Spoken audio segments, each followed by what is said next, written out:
Good morning, Kuhner country.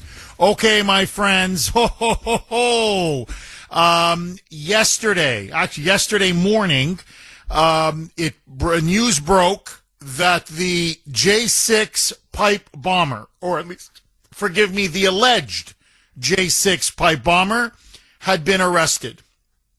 A press conference was held with Attorney General Pam Bondi, FBI Director Kash Patel, Deputy FBI Director Dan Bongino, and U.S. Attorney for Washington, D.C., Jeanine Pirro. And the individual's name, the suspect's name, is Brian Cole Jr. Now, Brian Cole Jr. is a 30-year-old black man. And not only is he a 30-year-old black man, but as it's now been revealed over the last, I would say, 12 hours, according to Jeanine Pirro, they said that they found anarchist writings on his computer. He is a member of the far left, very likely ties to Antifa. He is an anti-Trump activist. There's no question. He hated Trump. He loathed Trump. In particular, he and his father, and it's really his father, he just works for his father, but together they own a bail bonds company. Brian Cole Jr. is based in Northern Virginia, by the way, in Woodbridge. So basically it's considered one of the D.C. suburbs. He and his dad have a bail bonds company in which, I kid you not, they do bonds for violent, illegal aliens. And in fact, they lobby on behalf of violent, illegal aliens. They have even sued on behalf of violent, illegal aliens. They sued Trump in 2019. They sued Trump's ICE and DHS in 2020. And they lost several cases, and this was months before he made the decision to, on that fateful night, January 5, 2021, 16 hours before what the protest on Capitol Hill, the January 6 protest, that's when he went, allegedly, and placed and planted two pipe bombs. One park bench right near the Democratic National Committee headquarters, and then about 20 minutes later, right next to the RNC headquarters. Now, according to the police, they say both bombs were viable, i.e., had they blown up 16 hours later or 18 hours later, people would have been killed. I mean, those were serious bombs. By the grace of God, they were discovered, and then they were defused. So tragedy was averted on that day. But this was clearly an act of terrorism. It was now an act, it appears, of anti-Trump or left-wing, pro-left-wing terrorism. Now, this is what is driving the left so insane. They made a narrative, and they stuck to it, that January 6 was, quote-unquote, the insurrection. That this is the defining event of the 21st century so far. And they refuse to let go of that narrative, even though all the evidence now has blown that narrative sky high. And part of the narrative that they peddled from the moment January 6 took place was that the two pipe bombs, they insisted again and again and again. The New York Times, the Washington Post, the Associated Press, the Boston Globe, CNN, MS, I guess now, whatever, now, yesterday, tomorrow, whatever they call themselves, all of the major broadcast networks, that the pipe bomber had to be a MAGA white supremacist. It had to be. And that was part of the insurrection, that the pipe bomber was a Trump supporter, a MAGA guy, white, and a white supremacist. and that the bombs were planted in coordination with the storming of the Capitol. That this was all part of a larger plot orchestrated by Donald Trump to overthrow the government. And that this pipe bomber was central to this so-called conspiracy. Well, now they have a problem. They have a big problem. Because what was uncovered yesterday is exactly the opposite of the portrait and the narrative and, frankly, the lies. Again, that the media peddled and pushed about the pipe bomber and about J6 in general. Contrary to being a white supremacist, he's a young black man. Contrary to being MAGA and a Trump supporter, he is a virulent anti-Trump activist who sued Trump, the DHS, and ICE over illegal immigration. He's also an extreme social justice warrior. He is a big supporter of Black Lives Matter. Another act of left-wing terrorism. That's what the pipe bomber now represents. There's no getting around it. And to me, this is now the central question. Yesterday at the press conference, there was something to me that was shocking that was revealed. And I want to play the cut. Listen now to Pam Bondi at the press conference regarding now the arrest of the alleged J6 bomber.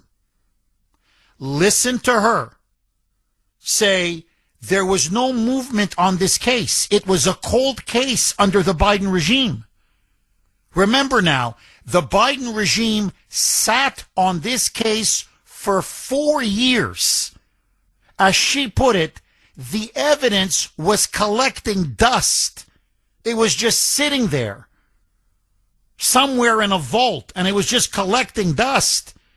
Nobody seriously looked into it. Nobody seriously investigated it. Nobody seriously examined it because they didn't want to find the true bomber.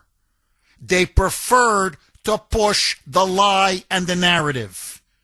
Listen now to Pam Bondi saying this cold case languished for 4 years. When Trump came into power and brought me and Cash and Dan Bongino, we reopened the case. Roll cut 1, Mike. Today's arrest happened because the Trump administration has made this case a priority. The total lack of movement on this case in our nation's capital undermined the public trust of our enforcement agencies. This cold case languished for 4 years until Director Patel and Deputy Director Bongino came to the FBI. The FBI, along with U.S. Attorney Pirro and all of our prosecutors, have worked tirelessly for months, sifting through evidence that had been sitting at the FBI with the Biden administration for 4 long years. Incredible. Honestly, incredible.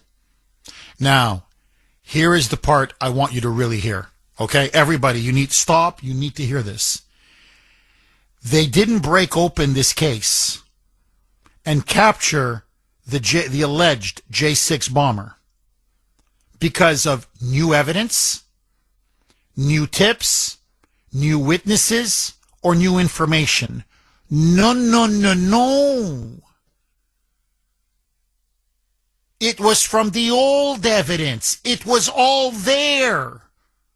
Except this time, they were serious about actually going through the evidence.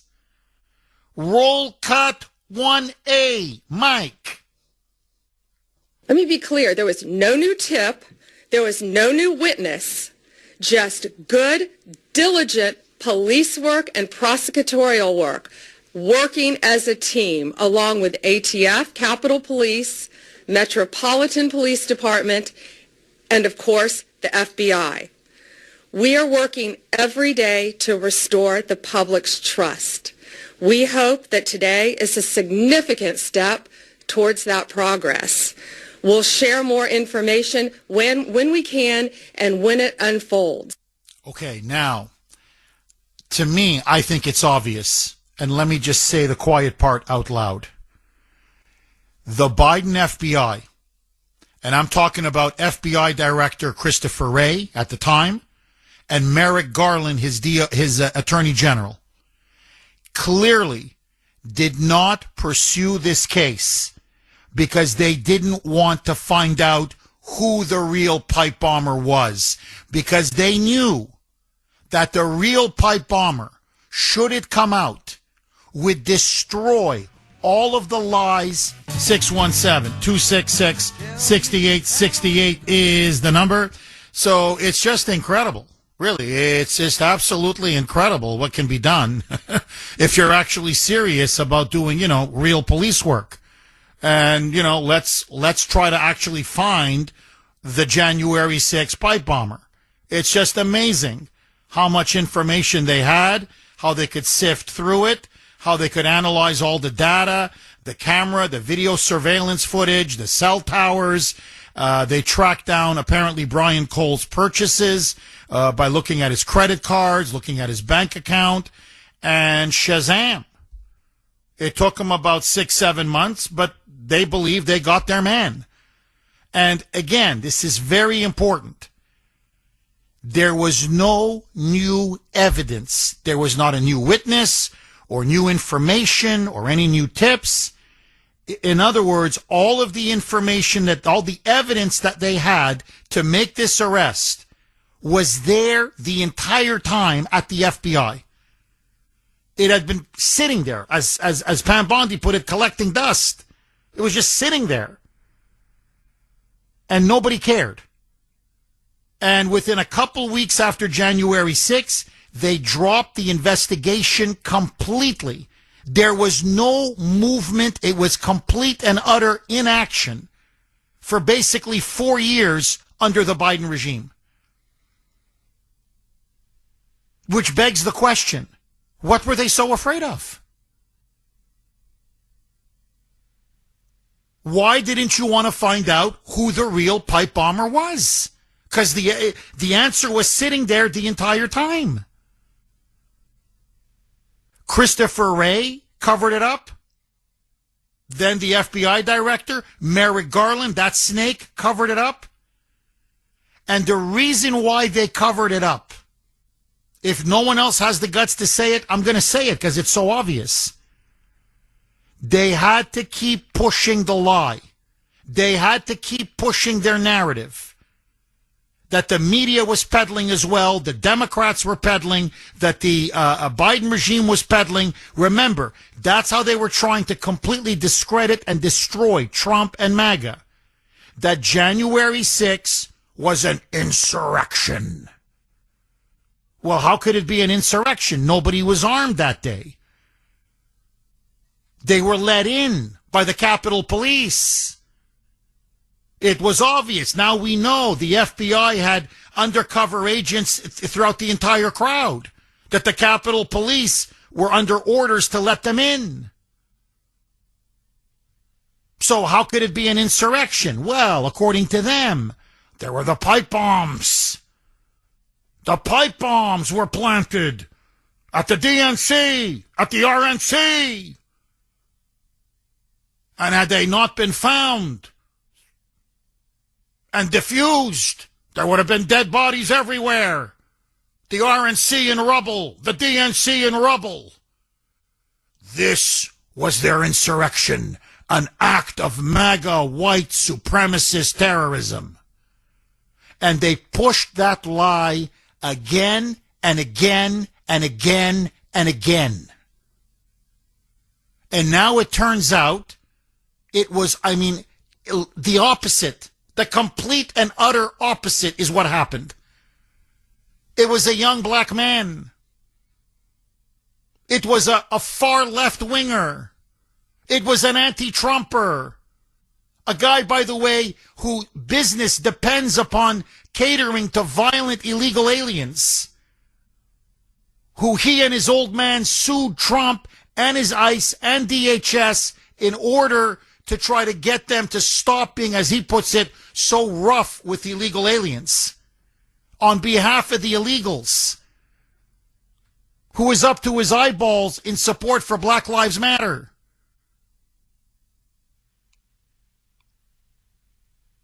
So everything they told us was a pack of lies. I want you to listen now to Kash Patel saying, I want to stress what Pam Bondi said. In other words, they're really tearing into Biden's regime and Biden's FBI, saying, we had no new evidence. We just brought in a team that was serious about going through everything, and shazam, it took a lot of work. It took a lot of man hours. It's not easy. There was a lot of, as they put it, millions of pieces of evidence and data for us to look through, because the pipe bomber, as you can see when they released the video footage earlier this year, remember, he had a mask on because it was, COVID. So he had that fake mask on. He had a hoodie. He had gloves. He had his famous, Air Max shoes. That was the only distinguishing thing, was those expensive sneakers. And they had the video of him dropping one bomb and then dropping the other bomb. And he said, we combed through all the evidence and we tracked him down. If we did it, Biden's FBI could easily have done it. But that's the point. They didn't want to get to the real bomber. In fact, to me, the question now is, what did Christopher Wray's FBI know and when did he know it? What did Merrick Garland know and when did he know it?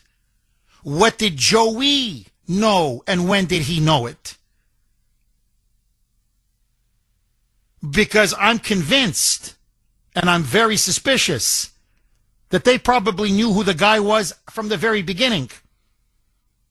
But they played stupid, because then if you arrest the guy, you can't go after Trump and you can't go after the Republicans and you can't go after MAGA on the insurrection for January 6th. That's the problem. It blows up their entire theory. So they were determined to break Trump and go after him, prosecute him on January 6th, delegitimize MAGA. And at the central part of their narrative was, well, the insurrection, that was the pipe bomber. That was how they were going to overthrow the government, which is ridiculous, but let that go. Listen now to Kash Patel.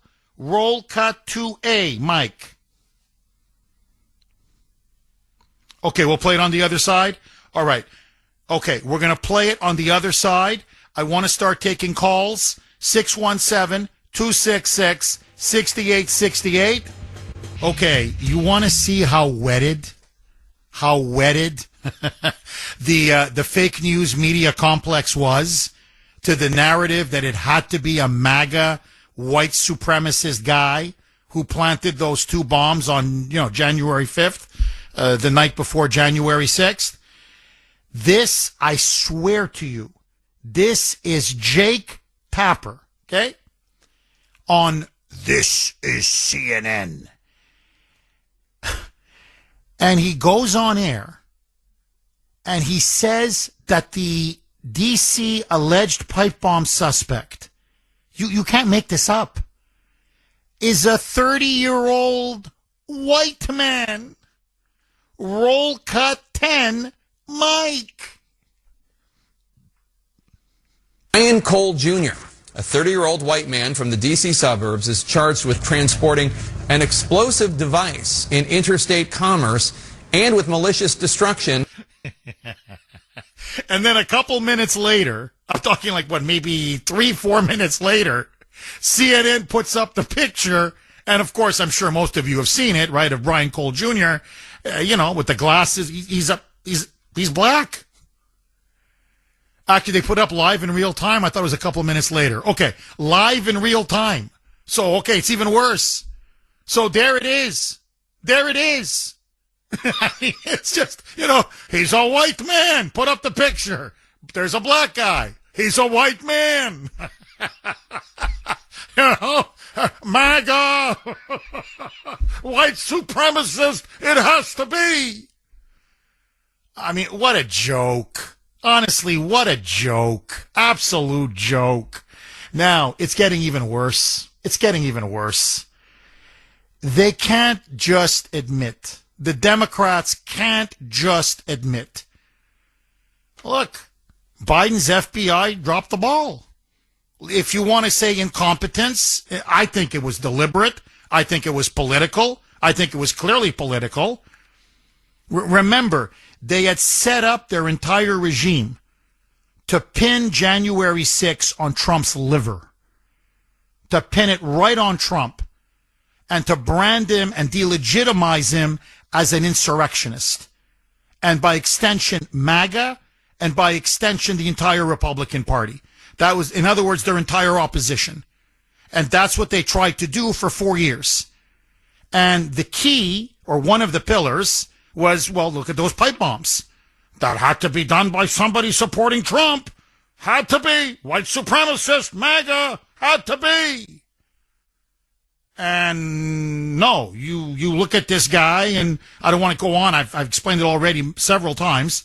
This guy clearly is the polar opposite of a Trump supporter and of MAGA and of a white supremacist. So that, as they say down south, that dog won't hunt. So they can't even acknowledge, well, Biden's FBI blew it. And it was Trump's FBI, whatever you think about Kash Patel and Dan Bongino and Pam Bondi and whatever you think about them, they got the guy. Or at least it looks like they got the guy. Nope. Listen to this incredibly asinine statement. And this is what the media is running with. It's unbelievable. This is Senator Mark Warner, Virginia Democrat, on CNN, on the capture of the J-6 bomber.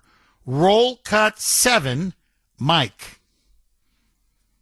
It kind of makes me, looking at this crowd, doing a victory lap when all the senior FBI officials across all key divisions have been fired for political purposes. It's a little rich that they're saying America's safer. How much earlier could we have caught this guy if resources hadn't been diverted? Are you kidding me? Are you kidding? So first of all, he's upset that Christopher Wray has been fired. He's upset from Still Comey having been fired from, 10 years, 8 years ago. So, oh my God, he wiped out the top tier of the FBI politicized leadership. How dare Trump do this? Oh no, he can't do that. Hey, buddy, Biden's FBI did zilch, zero, nada, nothing for 4 years. And Trump's FBI is the problem? They were distracted, diverting resources. Yeah, well, you guys had all the resources for 4 years, nothing. These guys come in within 6 to 7 months, boom, they've got the pipe bomber. Pathetic. Listen now to U.S. Attorney Jeanine Pirro. She went on Fox. And she could not believe Warner's statement. I mean, she let him have it with both barrels. I mean, she was spitting darts out of her eyes. She was hot, red hot. I mean, livid. Roll cut 8, a mic. How much earlier? Well, maybe he should talk about the fact that the Biden administration had this. That's how much earlier, Senator. You had 4 years to solve it, and you didn't. So I don't want to hear this nonsense from the Democrats. This case was solved because of President Trump and this administration making it a priority. Bingo. And the Biden people did not make it a priority, in my view, because they didn't want to make it a priority. Because I believe they were covering it up. If this had been found out years ago, had they done the diligence that Patel and Bongino and people under him had done, and Jeanine Pirro, she played a big part in this, then There would have been, the January 6th committee would have blown up. The prosecutions of Trump would have blown up. The entire strategy of the Biden regime to put Trump in jail would have blown up. So that's why they couldn't tell us the truth, because they didn't want us to know the truth. And they're still, this is to me unbelievable. He's a white man, as they put up a picture of the black guy. He's a white man. 617-266-6868 is the number. Okay, I just want to play one more cut, then I want to go to the phone lines. 617-266-6868. This is Janine Pirro, and this is what's a bit scary. Apparently, if you look at the evidence that now we know that has been released so far, the affidavit, Brian Cole Jr. had been planning to do this already by the end of 2019. He began to buy components of these bombs already in November, December 2019. This continued into the spring of 2020. So remember, this is 6 months before the November election. Now you're going to say, Jeff, why is this important, Kuhner man? Because the media narrative after January 6th was that the pipe bomber only began, and they're just making this up, but that's what they claimed, that the pipe bomber only decided to build the bombs and plant the bombs after the November 2020 election.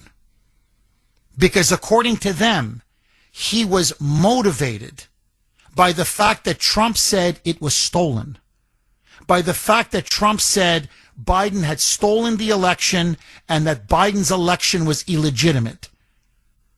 So their whole argument was, you see, but Trump wouldn't accept the election of Joe Biden. And that's what led the J6 bomber to build the bombs and plant the bombs. Well, now you got a bigger problem, because the receipts show he was building the bombs and buying the components for the bombs 6 months, almost a year before the November 2020 election even took place. And apparently, when they did the raid at Brian Cole's house, when the FBI went in this morning, they found a lot of other products and pieces for pipe bombs. Like what? Other pipes, other wires, other, timers. He was into this. Wow. So it looks like he was maybe even planning other pipe bombs to plant in the future. 6:49 now on the great WRKO. Jeff Kuhner, Boston's bulldozer. 617-266-6868 is the number. Okay, let me ask all of you. It is the Kuhner Country poll question of the day, sponsored by Mario's. Mario's quality roofing, siding, and windows. The Biden administration failed to identify the J6 pipe bomber because A, they were incompetent, or B, he did not fit their political narrative. I'm just curious. What say you, Kuhner Country? You know where I stand. I am a B on this all the way, but that's me. I want to hear from you. A, incompetence. B, political narrative. In other words, it didn't fit their political narrative. You can vote on our webpage, wrko.com/Kuhner, wrko.com/Kuhner. You can also vote via X, my handle there. And again, I was active last night. All one word, at the Kuhner Report, at the Kuhner Report, KUHN as in National ER. Let me just quickly throw one more log on the fire. There are a lot of people online, especially social media, that are not buying this. Just to be fair, there's a lot of people. I just want to give that point of view its expression, its side of the story, because there are so many, and including many in this audience. So I always want to be fair to everybody. So there are many out there who say, no, Brian Cole Jr. is a patsy. He's a patsy. That's what they say, that he's a convenient scapegoat and that he's being framed. That the pipe bomber was a deep state operative, somebody tied to the CIA, to the FBI, in order to try to make January 6th seem much bigger and much worse than it actually was. And as part of their attempt to frame Trump and frame MAGA as quote unquote insurrectionists. And they point to several things. One, about maybe 3 weeks ago, there was a woman, a female, who was her name was being thrown around in the media as the person of interest that apparently or allegedly the FBI was zeroing in on as the suspected J6 pipe bomber. And this woman apparently worked for the Capitol Hill Police and then later went to work for the CIA. And so many are asking, well, what happened to that woman? I thought the FBI had their man, or in this case, their woman. Now, all of a sudden, when it shows that it had connections or ties to the CIA and to the Capitol Police, all of a sudden now, that's disappeared, and they've got this guy, Brian Cole. So a lot of people are saying, we don't buy it. Furthermore, the grandmother, this is in the New York Post, for example. The grandmother, the family now has come out. They're issuing statements. And they say he couldn't have done it. Now, family members always say that. But in particular, what people are pointing to is that the grandmother said, and these are her words, not mine, her words, that Brian Cole Jr. is quote unquote autistic-like in his mental development. That he's basically autism level in terms of his ability to think, his ability to interact with people. So she's saying, you don't understand. He doesn't have the capability or the capacity to plan something like this, to build pipe bombs, to coordinate this over a multi-month period, to be this involved and this motivated by politics, to allegedly want to do this against whether it's Trump or the RNC or the DNC. And so according to her, they're framing him. That's what she says. Now, neighbors who know Brian Cole Jr., he lives in Woodbridge, which is in Northern Virginia, say that he is, quote unquote, their words, very antisocial. And then they say very. What they're saying is he's basically special needs. Not, isolated, autistic, very autistic, that he's just someone, they're saying, I can't see him doing this. I don't know if he has the proficiency, the ability to pull off something as complicated, complex, and sophisticated as this. So a lot of people out there do not believe that Brian Cole Jr. is the actual January 6th pipe bomber. So I just want to give that side its due. So let me now put it all on the table. What do you make now of the arrest of the alleged J6 bomber? Is this a victory for Kash Patel and Dan Bongino and Trump's FBI? Why do you think the Biden regime did not thoroughly investigate or even aggressively investigate the J6 bomber and let the evidence collect dust at the FBI? Was it just pure incompetence and neglect? Or were they sitting on evidence that they knew would destroy and blow up their political narrative? Do you believe Brian Cole Jr. is the J6 pipe bomber? Or is he now just a convenient patsy? What is your theory? What is your reaction to what happened yesterday? 617-266-6868 is the number. Eddie in Charlestown. You're going to kick us off, Eddie. Thanks for holding and welcome. Good morning, Jeff. Hi. I just want to tell you one thing. I was there that day, January 6th, okay? And I noticed a few things. It was a very peaceful day at the Washington Monument. There was a lot of people there. Music was playing. Everybody was having a good time. Towards the end, when it was time to go to the Capitol, I noticed a few things that stuck out. Number one, I seen some Confederate flags popping up here and there now when everybody had American flags. Number two, I saw the Chinese Communist Party appear. There was two things that I noticed right off the bat, and they didn't fit in with us. Okay, number two, I went with a bunch of bus loads from Boston going down there to the Capitol. We weren't dressed for war. We didn't have weapons. We didn't have tear gas. We didn't have a gas mask. Me and my girlfriend were outside the Capitol. We didn't go inside. There were so many people we couldn't get inside. Thank God we didn't go inside because our lives would have been destroyed. But a good friend of mine, and I won't mention his name, he's a combat vet. He did a tour in Afghanistan and a tour in Iraq. And he's a combat vet. Him and this other woman from Natick took a 10-minute stroll in there, in and out.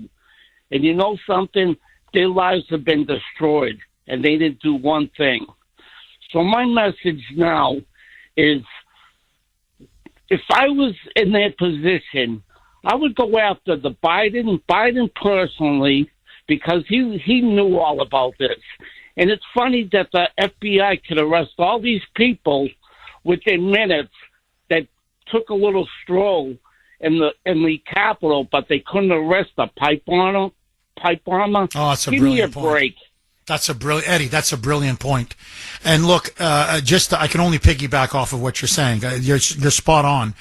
To me, this is clear that the Democrats and the media, and you can see this whenever the Moonbats call into the show, they still say, January 6th was worse than Pearl Harbor, worse than 9/11, the worst event since the Civil War. And you're looking at them and you're like, you mean worse than 3,000 Americans being killed? You mean worse than the greatest domestic terrorist attack on American soil?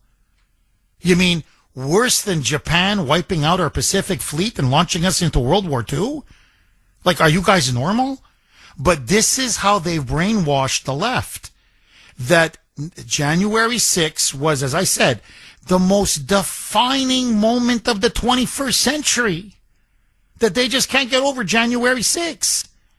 And so they've been so hell-bent on a vendetta. And by the way, they've turned the country upside down.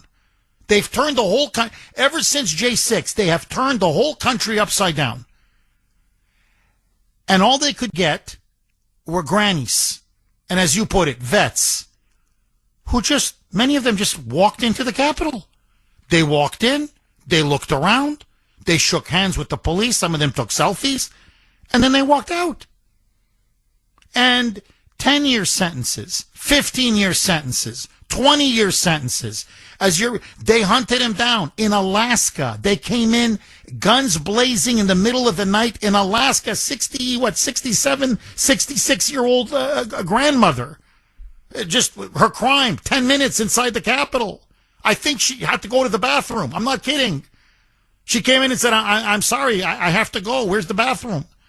And then she took a selfie and then she left. A selfie with the police officer. And they kicked her door down with a SWAT team and put a gun in her face. And what is it? What did they give her? What is it, 10 years or 12 years? Anyway, it was 10 years. Let's go low. 10 years. So they could hunt down thousands and thousands of people who entered the Capitol or were near the Capitol that day. But the J6 pipe bomber? No. Now, we know why, and this part is irrefutable. It was a cold case within weeks. Everybody was talking about it. The FBI even said, nah, we're not that interested. Nah, we're not really devoting much resources to investigating this. So, from the very beginning, they showed inaction. Basically negligence. No, here's the evidence. We're going to put it in a room and just let it collect dust. And they sat on it for 4 years. So they didn't want to know. And I'm telling you, you're right. They did know. And they didn't want this information to come out. And now what you're really seeing is the Democrats are furious that now the information, this guy has been arrested, and you can't get more polar opposite than everything they've been telling us for the last 5 years. He's not white, he's black. Not that I care, but they made a big deal of the fact that he's white. He's not a white supremacist if he's pro-Black Lives Matter. He's not MAGA, he's an anarchist and apparently pro-Antifa. He's an anti-Trump activist who is in favor of violent illegal aliens to the point that he was suing the Trump the Trump Homeland Security Department and ICE. They do business with bonds with illegals. He and his father, the father in particular. So it's the exact 180 of MAGA. Everything that they said. He was building these bombs and planning these bombs a year before the election. The media kept saying over and over again, he was inspired by Trump, calling the election stolen, invalid, illegitimate. This is what really motivated him. And we almost had 2 buildings blown sky high. He inspired terrorism that day. No, he had made his mind up for whatever reason way before the November 2020 election. So again, we were systematically lied to. Who's going to pay for this? I want Christopher Wray under oath. I want Merrick Garland under oath. I want people who sat on that investigation under oath. Enough is enough, man. Like, everything about J6, everything now turns out to be a massive lie. Eddie, final word to you. My final word is this. I encourage all these innocent victims that did nothing and got arrested and spent time and their lives are destroyed. Go after these people. These Biden, the administration, all the people you just said, they have to be accountable. They have to be. Eddie, I want to just get you, if you don't mind, one last question. Eddie, do you think Brian Cole Jr. is the pipe bomber? Or do you think, like many on social media, and people are very split on this, but many on social media, and to be honest, many in Kuhner country, think that he's just a convenient patsy, that the real bomber is still out there, and it's most likely a deep state operative. Do you think it was Brian Cole, or do you think they're railroading this guy, and apparently according to his grandmother, he's sort of, she said autism level, or autistic level in terms of his development, according to her. So do you think he's being railroaded, or do you think he really is the J6 bomber? What say you? I believe he's part of it, but I also believe, like an onion, the more you peel, the more it stinks. Now, my question is this. Are they going to get to him and eliminate him like they do with everything else they do? Or are we finally going to get the truth? We haven't gone to the truth of this country in years when you think about it. We haven't even gotten to the truth of the Kennedy assassination, and I was only 3 years old then. We're never going to see the truth. But people, my main thing is this: these innocent people, my friend that got he can't even get a job today because of the lying and the corruptness. He deserves better. He was a vet. He put his life on the line. He deserves better than this. Amen. And shame on these politicians that want to line their pockets because they don't like Trump. It's more about Trump. It's about this country, and it's about this people. Eddie, God bless you. And thank you very much for that call. Excellent call. Mike in Methuen. Thanks for holding, Mike, and welcome. Good morning, Jeff. Hi, Mike. The grandmother's argument that because he's on the autism spectrum, he couldn't have done it. My son's autistic. I'm 52. My son's 21. So I've been learning about this for a very long time. The autism spectrum is very, very, very wide. Now, with my son and with others on his level, part of how it manifests is he becomes very hyper-focused on something. And once he becomes hyper-focused on something, his ability goes through the roof. So, to me, if this guy is the pipe bomber, it actually kind of makes sense. Depending on what level of autism he has, that doesn't diminish your ability to do something. It gives you almost an unnatural motivation. You completely block out other things that distract. It's actually pretty incredible to watch. So, luckily with my son, it's been nothing but, he used to be hyper-focused on Legos. Then it became Marvel. So it's nothing damaging, and that's how it normally is.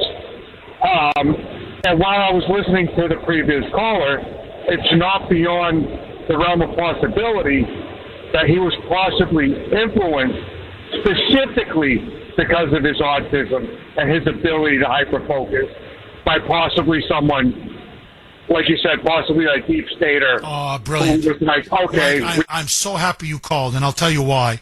Because I really want to echo what you just said. I have a nephew. I don't want to get too much into it. It's private. It's my family, and I want to respect him and his mother's wishes. But I have a nephew very similar to your son. He's on the autism spectrum, no question. He was diagnosed very young as on the autism spectrum. He's extremely smart. But just like your son, he hyper-focuses, almost like obsessive compulsive. And but it's an incredible, I mean, on one way it's a weakness because he can only do one thing at a time. But on the other hand, it's an incredible strength. He's very smart. But when he locks in, he can't do anything else but that. He does it at an incredibly high level, an amazing level. He's very smart. His IQ is off the charts, but he can't, like he's rigid. He just can't do anything else but that until the task is complete. And he's also, I don't want to say very antisocial, but he's antisocial. It's part of the autism. So he doesn't talk to strangers. He doesn't talk to neighbors. He's got a very hard time making friends just for whatever reason. He's more closed off. He's more wary of people. He lives more in his own world. So when I read that comment from the grandmother, I remember thinking, well, you're almost saying like the guy is like super low IQ. And that's not true for many people who are on the autism spectrum. In fact, it's the opposite. Many of them are very high IQ. So, Bill Gates, forget what you think about his character.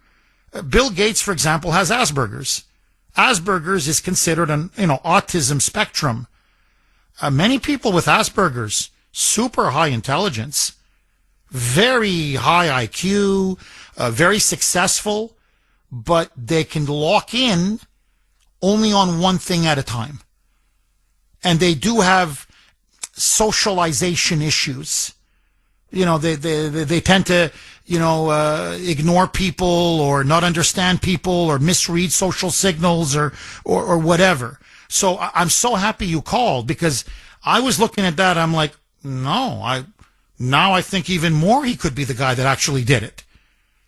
Because from the way they laid out the evidence It's like all this guy did for a year was put this thing together piece by piece, meticulously.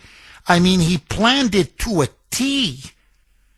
The only thing that didn't happen was the bombs didn't blow up, but that's only because the police caught the bombs before they did blow up. Mike, am I wrong? Final word to you. No, that was perfect. That's where my mind was because, again, I've seen it, and not just with my son, but other people in the school that he used to go to, and friends that he's had since then. Again, to say that someone on the spectrum would be cognitively declined, that's not understanding what's going on. Bingo. Or that diagnosis. Bingo. Oh, bingo. Mike, thank you so much for that call. Personally, I think he's the guy. You want my honest opinion? I think he's the guy. But, hey, look, I want to hear from everybody. Brian Cole Jr., is he the J6 bomber? Do you believe he is? Did the FBI finally get their man? 617-266-6868 is the number. Okay, my friends, as you know, and we've been talking about this really for the whole week, there is a clear, concerted effort by the globalist elites, both here in the United States and across Europe and the West, to destroy the West from within. And they want to do it primarily through open borders and mass, unlimited third world immigration, okay, especially illegal immigration.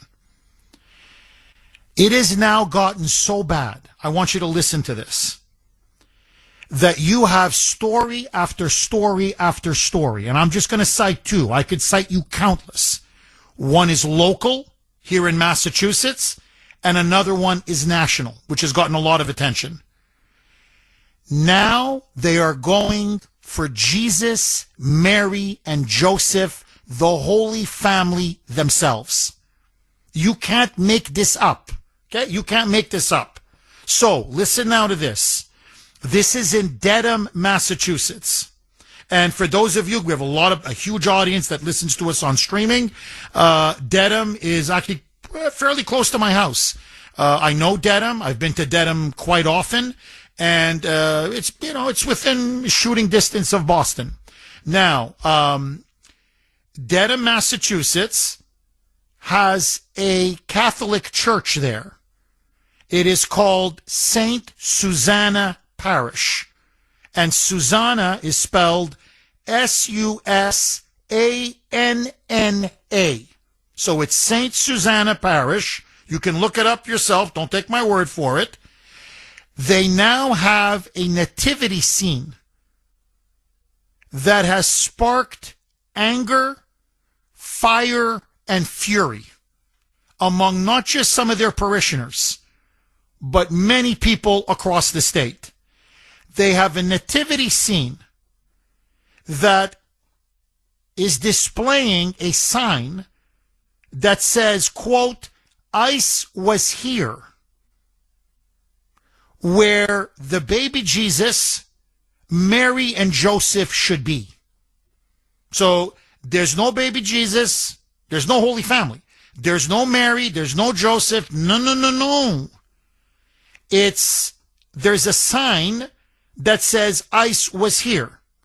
And of course, the insinuation, it's pretty obvious, the message is, they were taken by ICE agents.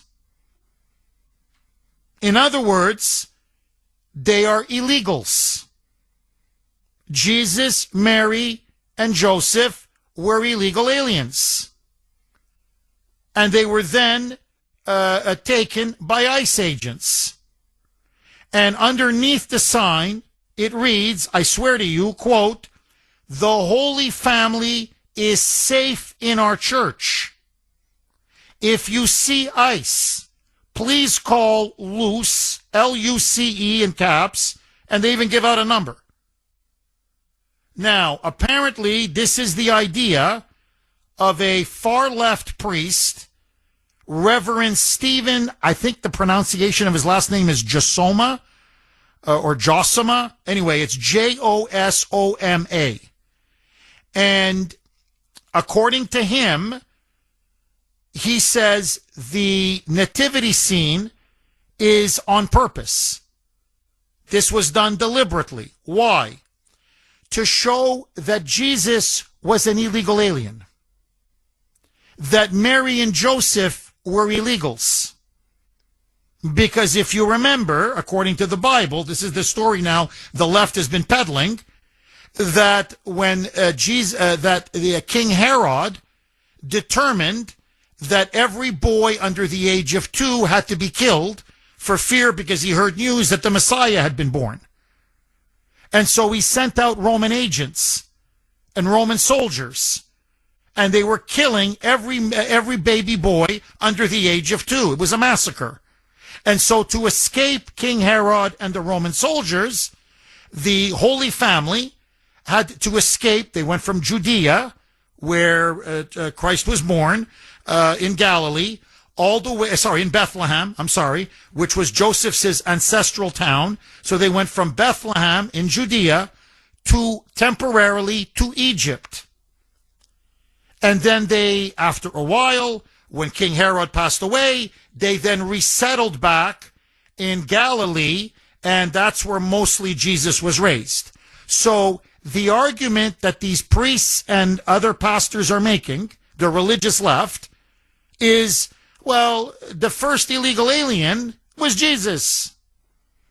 The first illegal alien family was Mary, Joseph, and Jesus, the Holy Family. So, and so their point is that Jesus would be with the illegals. God is with the illegals. And Trump is the modern day version of King Herod. Trump is the modern day version of the Roman Empire. And so, according to this priest, Father Jasoma, he says, quote, "What is the objective by doing this? It is to help people recognize the plight of people who are really in dire need and how we are treating them. We're supposed to bring out the best of people in Christmas." And he says, according to him, we need to side with the illegals and give them sanctuary in our country the way Jesus and the Holy Family were given sanctuary. 617-266-6868 is the number. Okay, my friends, so it's both, there's a local story and a national story. I'm going to get to both, and then I want to take your calls. 617-266-6868 is the number. So, in Dedham, Massachusetts, I'm sure many of you have probably heard about this. Everybody's talking about it.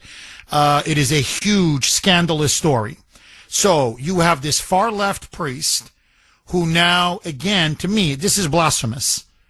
He has politicized Christmas, which is what the left does to everything. Now they're even politicizing the Holy Family and the birth of Jesus. So, the nativity scene now, there is no baby Jesus, there's no Mary, there's no Joseph, there's only a sign that says ICE was here. And meaning that, I say the message is clear, that if you could take ICE 2,000 years ago, ICE would have deported Jesus, Mary, and Joseph. I.e., what they're now claiming is that the Son of God, that Jesus himself, was an illegal. I mean, this is the ultimate absurd culmination of globalist ideology, to me, which, as I said to you from the beginning, I think is deeply satanic and demonic. So now it's gotten to the point, really, Jesus, the Son of God, is an illegal. And so God is on the side of the illegals. Now, my question is this, and I'm going to get to the historical facts of this very soon, but my question is this: where the hell is the archdiocese? As I said on X yesterday, this priest, this, Reverend Jasoma, however you pronounce his last name, he should be defrocked.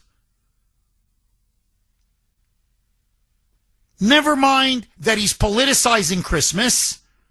Never mind that, frankly, he's ruining it for many of his parishioners. Because, to be honest, when I think of the nativity scene, and I think of the birth of Jesus Christ, and for me, I'm going to be honest with you, he's my Lord and Savior. He is. Okay? I'm just telling you the truth. I believe in Jesus. I believe he was the Son of God. I consider myself a devout Catholic, a devout Christian. Okay? But that's me. I'm not trying to push my religion. I'm just telling you the truth. I don't want to think about climate change or gun control or amnesty for illegals or ICE or mass immigration or illegal immigration. I'm there to celebrate, to me, one of the most seminal, important, in fact, one of the most important moments in the history of civilization, the birth of Jesus. And it's a beautiful, Christmas is one of the most beautiful, special, mystical times of the year, magical times of the year. And you got to now politicize even that? And not only that, but now you got to spread this pernicious lie? So Joseph wasn't illegal, Mary wasn't illegal, Jesus wasn't illegal? Just for the record, how ignorant can this priest be? Okay, never mind that it's blasphemous. Okay, let that go. Just let that go. When King Herod gives his order to kill every baby boy under the age of 2, and so Jesus has to be taken away, basically given, he has to be rescued by Mary and Jesus. They have to flee. By Mary and Joseph. They have to flee. So they end up going to Egypt for a while. Well, just so that everybody knows, Mary and Joseph were Roman subjects. Whether you like it or not, that's historically factual. It's accurate. They were both Roman subjects. When they took Jesus to Egypt to escape King Herod, they were not refugees. They were not illegals. Egypt was part of the Roman Empire. It would be, forgive me, I'm not trying to be blasphemous, but it's as if baby Jesus was born in New York City. And Joseph and Mary say, oh, Mamdani's coming to power. No, hey, Sharia law, not for baby Jesus. And so they end up going to Florida and say, we're going to ride it out until Mamdani goes. In this case, until King Herod goes. I'm telling you, that's what it is, or whatever, Ohio, or in other words, yes, it was a considerable distance that they fled, but it was still within the confines of the Roman Empire. And Joseph and Mary were both Roman subjects. It's a fact. So Jesus was never an illegal alien, or Mary, or Joseph. They were never refugees. This idiot doesn't know what he's talking about. Now, to me, the greater point is this. How dare you? Seriously, how dare you? You're now going to tell me that the purpose of the birth of Christ 2,000 years ago was to show solidarity with illegal aliens?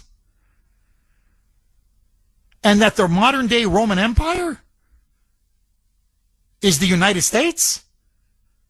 And that ICE agents are the equivalent of Roman soldiers? Because listen now to this. This is another story, got huge national attention, very similar to those clowns in that priest in Dedham.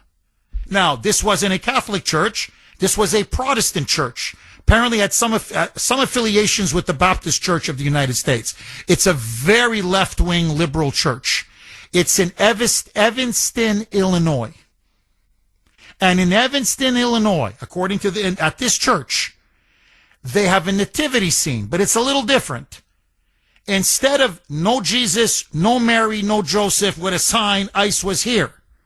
And everybody can have sanctuary in our church. The Holy Family has sanctuary in our church the way illegals have sanctuary in our church. And if you see ICE, call this number. Okay, in other words, to help illegals evade ICE.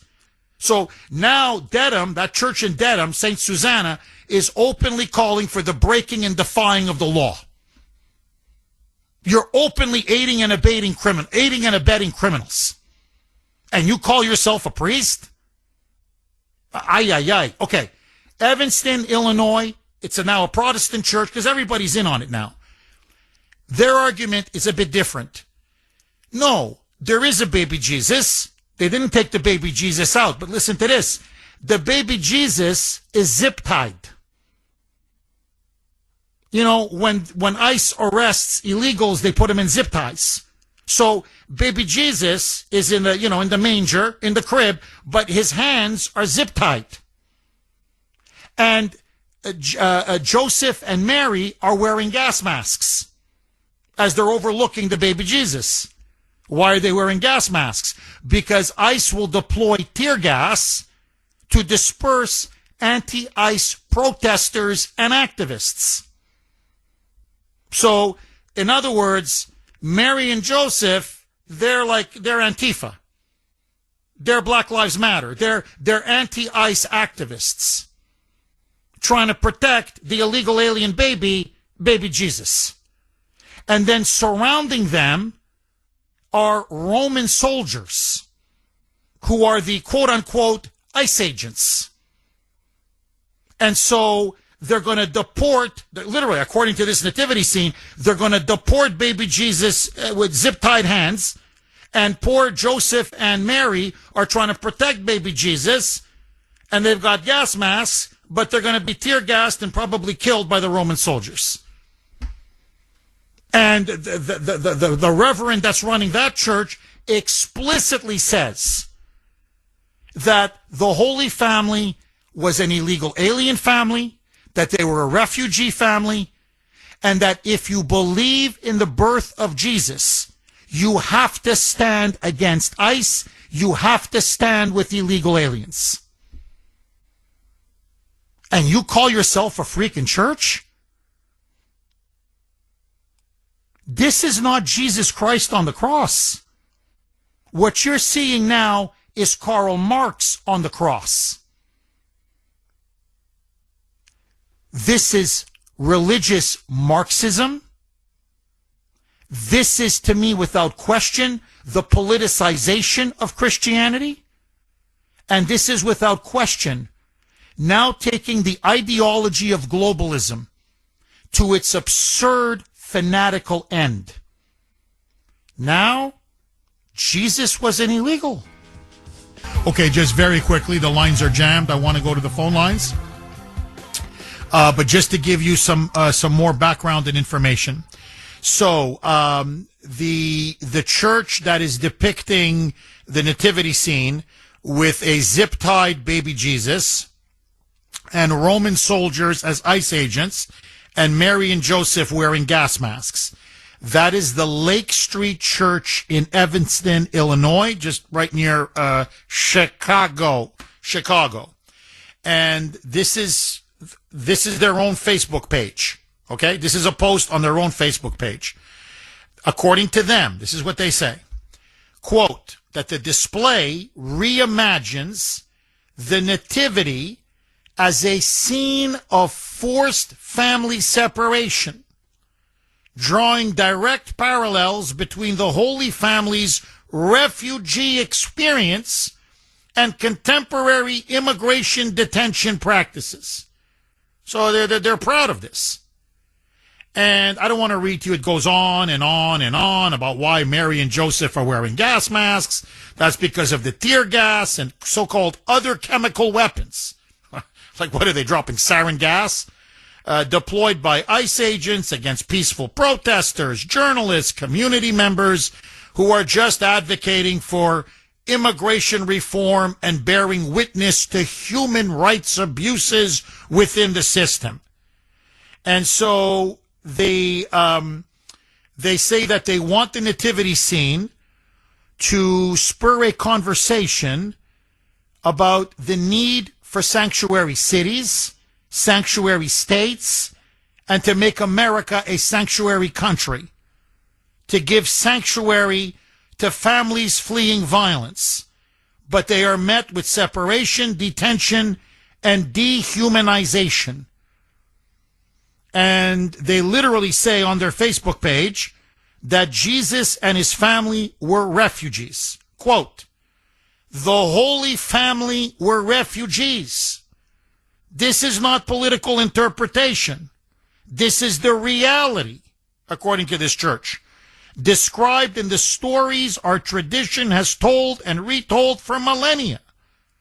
By witnessing this familiar story through the reality faced by migrants today, we hope to restore its radical edge and to ask what it means to celebrate, listen to this now, the birth of a refugee child while turning away those who follow in his footsteps. So this is a Christian church. It's a Protestant church. Just so that people know, it's apparently affiliated with the Baptist Church of the United States. It's very left-wing. The America Baptist Churches in the United States. So that's where this church, particularly in Evanston. Now we're celebrating the birth, basically, of the world's first refugee, according to them. They're not even saying the Son of God. It's no, out with the Son of God. Sorry, either you laugh or you cry. Out with the Son of God, and now he was the first illegal. Jesus was the first illegal. Now, the Dedham story, the one in our neck of the woods here in Massachusetts, the St. Susanna Parish, and I knew this. The second I saw this story last night, I said, this is going to explode. I said, this is going national. It's going viral. Well, boom, almost right on schedule. New York Post has a big story on it. Fox News has a big story on it. And now it's picking up. It's all over the country now. So congratulations to the Moonbats in Massachusetts. You've done it again. You've done it again. This priest that has made a mockery of the church, St. Susanna, and a mockery of the Catholic faith, and a mockery of the Holy Family, and a mockery of the nativity scene, must and should be defrocked. Period. Full stop. Enough. Enough. The guy is a left-wing crackpot. And to me, he has clearly crossed the line. And let me just say one last thing. Sandy, to her credit, was the one who initially sent me the story. I did not know about the initial, the one that made a lot of national news, the one in Evanston, in Illinois. And so she sent me the story. And when I saw the story with the pictures of baby Jesus zip-tied, and Mary and Joseph wearing gas masks, and the Roman soldiers dressed almost like ICE agents, I swear to you, I felt like I wanted to throw up. It viscerally, I felt nauseous. How do you do this to baby Jesus? To the nativity scene? To politicize it like this? To blasphemize it like this?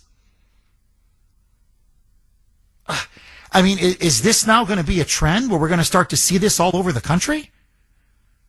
So now you're even going to take Christmas away from us? You know, I got to say this about the communists in Eastern Europe. And then last point, I'm going to the phones. Yes, they murdered priests, no question, and nuns, and bishops. And they outlawed Christianity.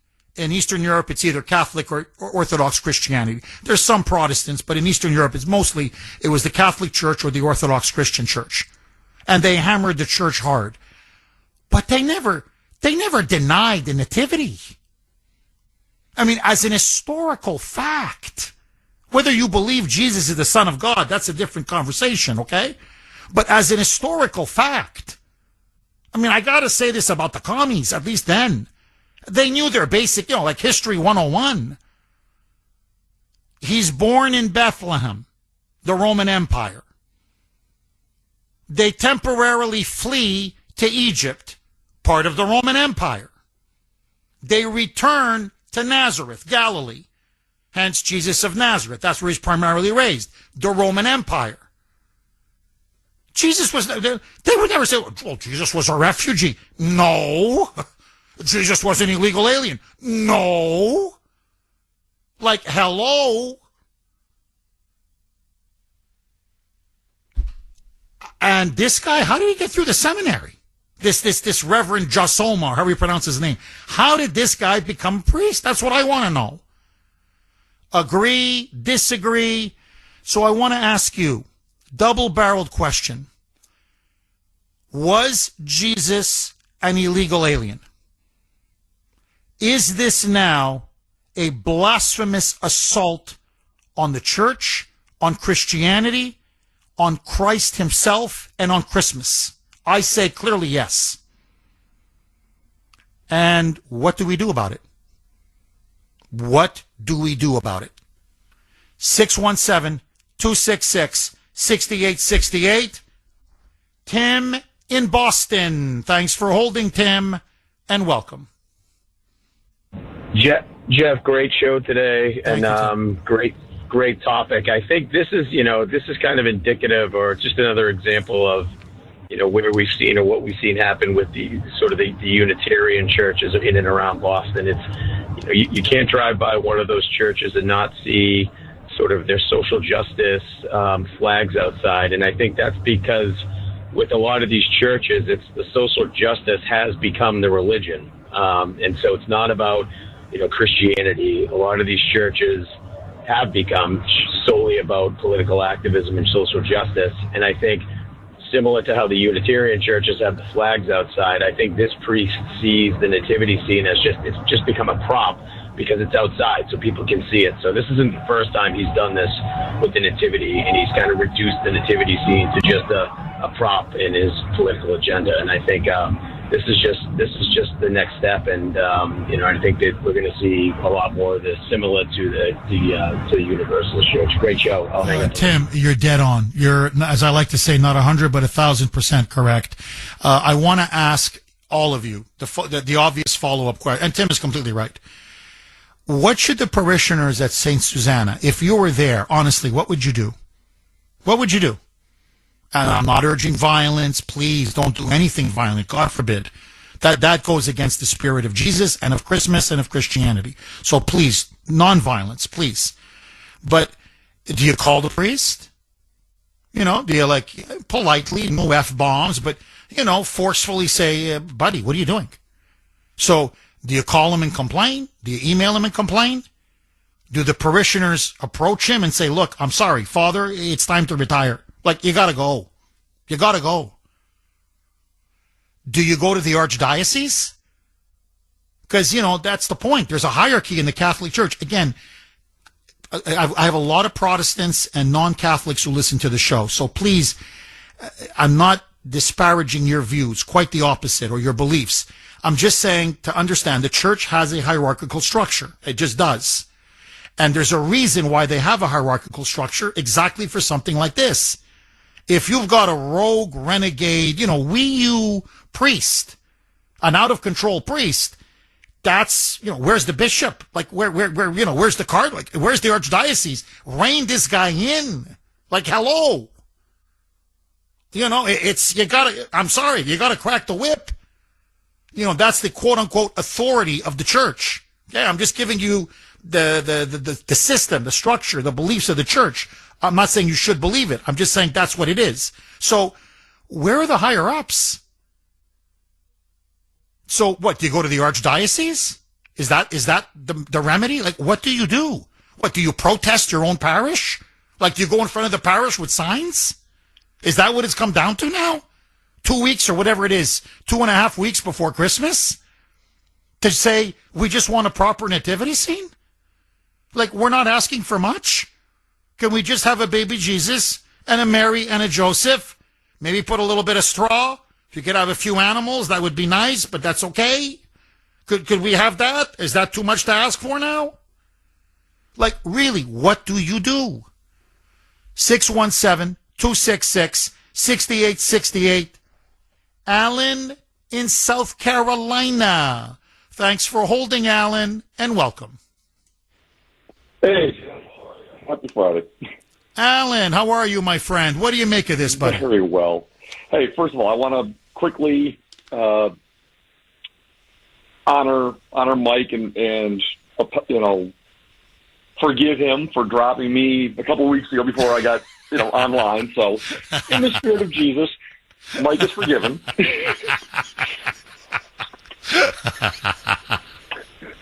Alan, what do you make of this, buddy?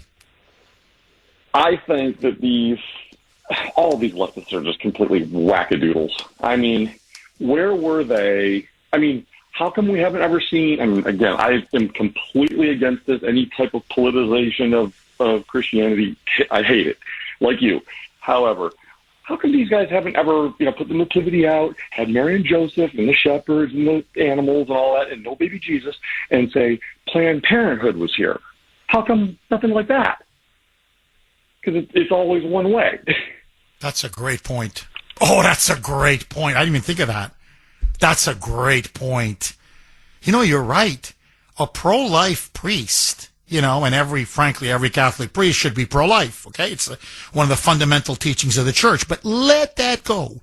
You're right. You're completely right. A priest should, if they say, well, okay, you guys want to make, politicize everything? Okay. Here's Mary. Here's Joseph. Here are the animals. Here are the shepherds. The crib is empty. This is abortion. What if Mary had an abortion? There'd be no Jesus.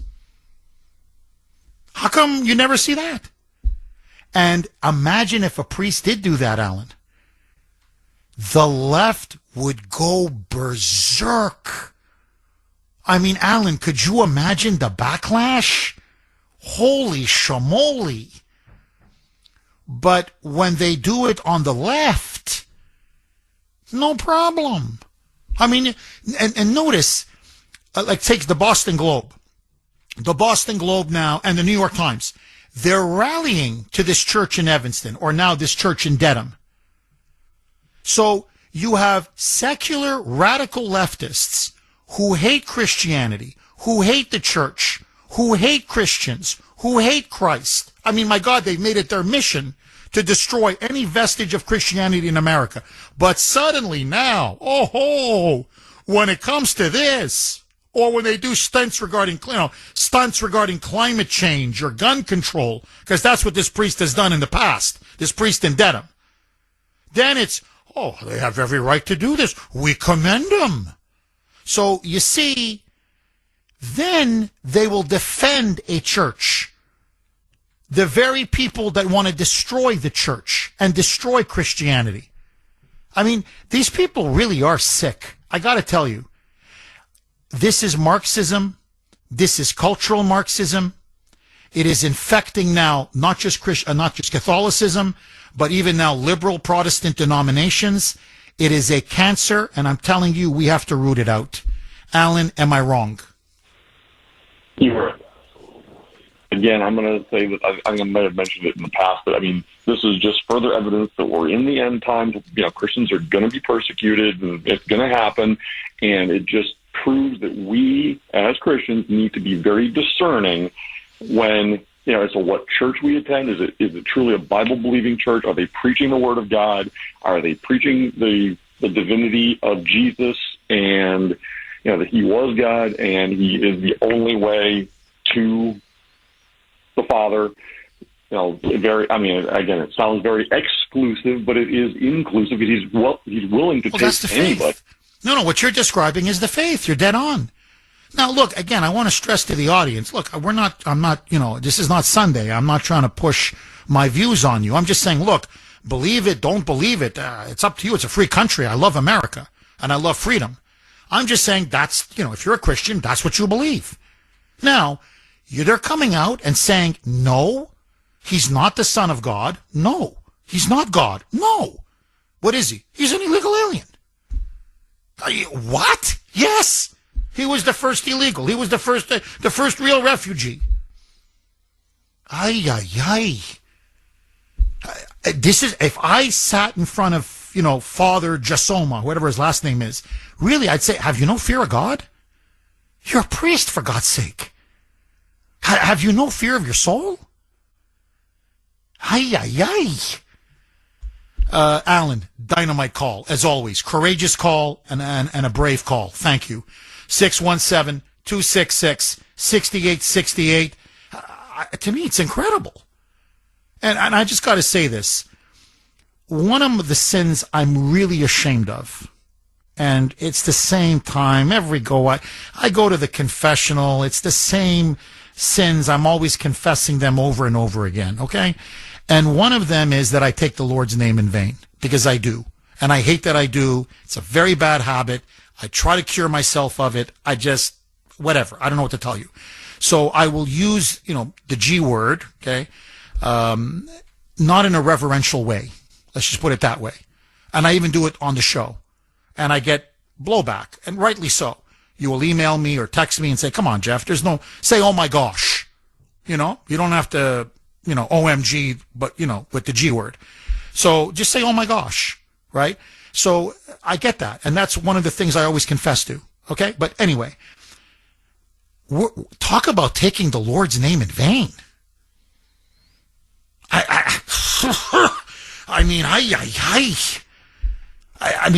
not a priest. Don't get me wrong. I don't claim to be a priest. Don't get me wrong. But if I had a fellow priest come into the confessional and say, Father Kuhner, yeah, bless me, Father, for I have sinned. Okay. It's been a month since my last confession. Okay. The nativity scene there in Dedham, at St. Susanna. Yeah, that was me. What do you mean? That's me. We took out the baby Jesus. We even took out Mary and Joseph, put up a sign, ICE was here, and, we're saying he's the first illegal. I'd be like, what? Are you serious, dude? No. I'm not talking 5 Our Fathers and 5 Hail Marys. Buddy, we got to get on. We're talking to the Archdiocese. You know what? I think it's time to go to a monastery in Italy and retire. Because, dude, you've lost the plot. Let's just put it that way. 617-266-6868. Am I wrong? Sheila in West Roxbury. Thanks for holding, Sheila, and welcome. Hi, Jeff. This is Sheila. I'm very nervous. This is my first time calling you, but I have to call. Don't be nervous, Sheila. You're truly among friends. So, okay, please, I just want to let you know. Go ahead. Steve did this in 2018. It was all over. Florida, you name it. He put a fence up at the nativity scene in 2018. Okay? Now, I don't know why. I went to this church. I belong to this church. Don't ask me why I went back to him. But this year, in February, he hates President Trump. He blasted President Trump as much as he could in church. And in February, I think it was during Lent, the bulletin came out, and I wish I saved it, but I didn't. And he said that President Trump was associated with the thief, Barabbas. And after that, I said I couldn't take it anymore, and I left the church. Wow. Sheila, other parishioners that you know, did they say anything to you? Are you the only one that left? Are there others complaining about him? Has anybody approached him and said, listen, Father, you are way out of line? Do you know, if you don't know, you don't know, but do you know other parishioners, and what have they told you? No, I don't, Father. No, I don't, Jeff. No, I don't, Jeff. I'm out of the parish. I'm in West Roxbury, and I went to St. Susanna's, okay? I was there in 2018 when he did this, and why I went back to him, I don't know. But then in February, this took the cake. When he associated President Trump with Barabbas. With Barabbas, a murderer and a thief. Unbelievable. Just unbelievable. Sheila, great call. Please, Sheila, look how good you did. Please, don't be a stranger. Call again. Very good call. 617. So he's got a history of doing this. 4 years, 10 months, and 28 days ago, an individual placed a bomb in the vicinity of both the RNC and the DNC. And for that amount of time, that individual evaded accountability.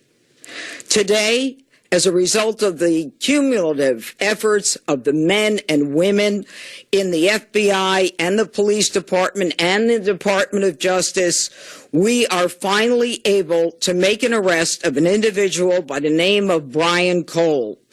As the Attorney General has indicated, he is arrested for transporting an explosive device in interstate commerce, as well as the attempted malicious destruction by means of explosive materials. That, of course, was U.S. Attorney for Washington, D.C., Jeanine Pirro, at yesterday's press conference, laying out now the initial charges against the alleged January 6 pipe bomber, Brian Cole Jr.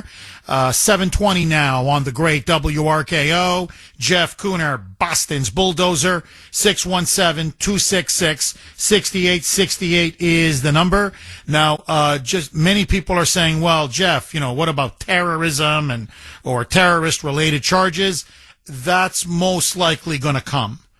They're going to, according to Jeanine Pirro, they're going to dot their I's, cross their T's, and they're going to add charges over the next couple of days and the next couple of weeks. They say they have a slam dunk case. She came and said, we have overwhelming evidence. This will all be shown in court. So they are absolutely convinced that they have their man.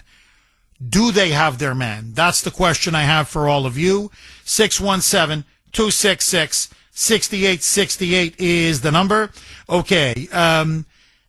This is a bit strange, but Sandy texted me. I don't know why she didn't, talk to me, but anyway, that's okay.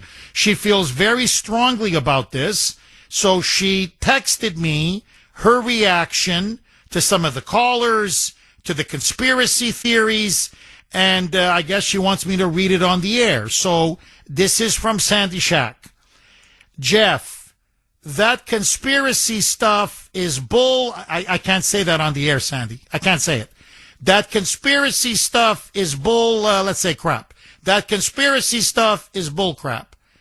He is not autistic. He is a loner and wears music headphones while walking his dog so he doesn't have to talk to people. So do I. But that does not mean I'm special needs. The comments about these conspiracy theorists that they're relying upon was not from neighbors, but from his grandmother, deep in denial, defending him to the New York Post, who said he was quiet and he could not have done it because he was autistic-like. There is absolutely no evidence that he is deficient in any way. You need to make clear, okay, that the grandmother had no basis for using the term autism. And she said he was not autistic. She just thought he had autistic-like issues, but had no testing or basis for that. People are only hearing the term autistic and not that he's not autistic. So basically, in a nutshell, by the way, a lot of this is in caps, a couple of middle fingers thrown in there, middle finger emojis, but I'm joking about the middle finger emojis. But basically, the grandmother said he's got some kind of he's on the autism level spectrum, or I forget how she phrased it.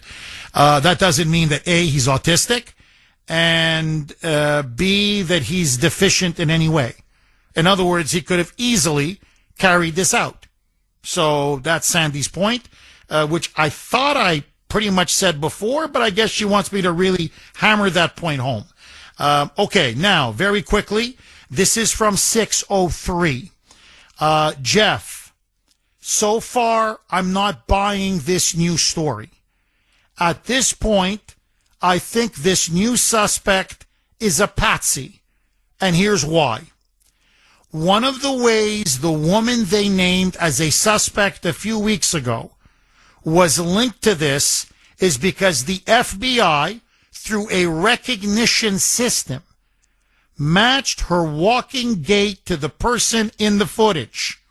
Also, she was an officer for the D.C. Metro Police Department, And on the footage, you can see that when the bomb was located, the D.C. police knew exactly what bush to look behind to find the bomb. They went right to it without even searching. That's a little odd. The 2 pipe bombs they found that day perfectly matched FBI training bombs. Essentially, they're props. And finally, the female D.C. Police Department officer they first suspected has now been promoted to a job with the CIA. Isn't that convenient? Question mark. I'm currently leaning toward the idea that this was an inside job.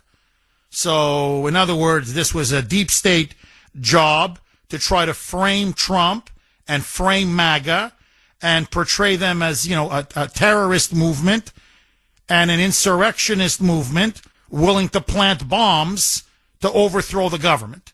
That was the narrative they kept pushing, the media, the Democrats, and the deep state, and that they have found their perfect patsy in this guy, Brian Cole. So that's at least the theory that many of you believe in, or at least some of you believe in. Personally, no, I think Brian Cole did it. I think the evidence is pretty overwhelming, but that's me. So, set the table. Let me ask all of you, what do you make of yesterday's arrest? Is Brian Cole, in your view, the J6 bomber? Or do you think he's being framed and he's being set up? And the bigger question almost, why did the Biden FBI sit on all of this evidence for 4 years? What did Biden know? When did he know it? What did Christopher Wray know? When did he know it? 617-266-6868 is the number. Okay, so, Sandy and I were just talking, communicating off air, and Sandy made a very good point that woman that everybody suspected was the pipe bomber, 3 weeks ago, apparently was alibied. Apparently a witness came out and said that she was someplace else at the time that those 2 pipe bombs were planted. And so that in many ways obviously cleared her. And so that's one of the things that forced the FBI to really zero in on Brian Cole. Now, Glenn Beck potentially now could be in very big trouble because it was he and the Blaze who pushed that story initially very hard that she was the J6 bomber. And if they convict Brian Cole, and it looks like they're very likely going to convict him, they now may have set themselves up for a massive, massive lawsuit. So there's a lot of angles to this here. 617-266-6868. But anyway, according to witness testimony, she has been cleared. So at least according to the witness is now vouching for her, saying no, she wasn't there either at the park bench in front of the DNC at 7:54 p.m. This was on January 5th, the night before January 6th. That's when the first bomb was placed.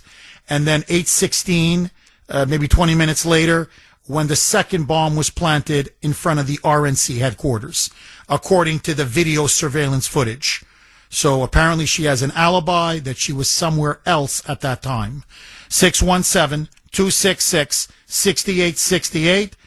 Let's go to Tommy in West Virginia. Thanks for holding, Tommy, and welcome. Good morning, Jeff. I got one question. Have they followed this kid's... Did the individual have a cell phone on him, yes or no? Yes. Okay, so did the cell phone track him? Did it ping him to both locations? Yes. Yes. Okay, so I tuned in a few minutes, just listening a few minutes earlier. You mentioned something that this kid could somehow be a patsy. Did I hear that correctly? That's the theory. I think he's the guy. I think the evidence is I think it's overwhelming, but a lot of scuttlebutt on social media, a lot of people texting into the show, a lot of people. I read a text from 603, who, by the way, is a smart man. I know him, big fan, longtime listener of the show, and so a very intelligent man. So a lot of people are still very skeptical. They think he's a patsy. They think he's a convenient patsy. I don't think he is. I think from what they laid out, they said they've got the cell phone towers.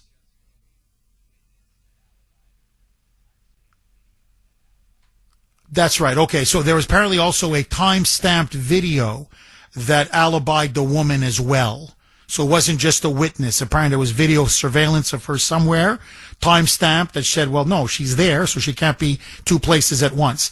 But to go back to Brian Cole, so according to what they laid out yesterday, they say they have cell phone towers pinging him exactly, not just at the park at the time, not just at the DNC headquarters and the RNC headquarters, but literally taking the path that you have to take to go from the DNC to the RNC.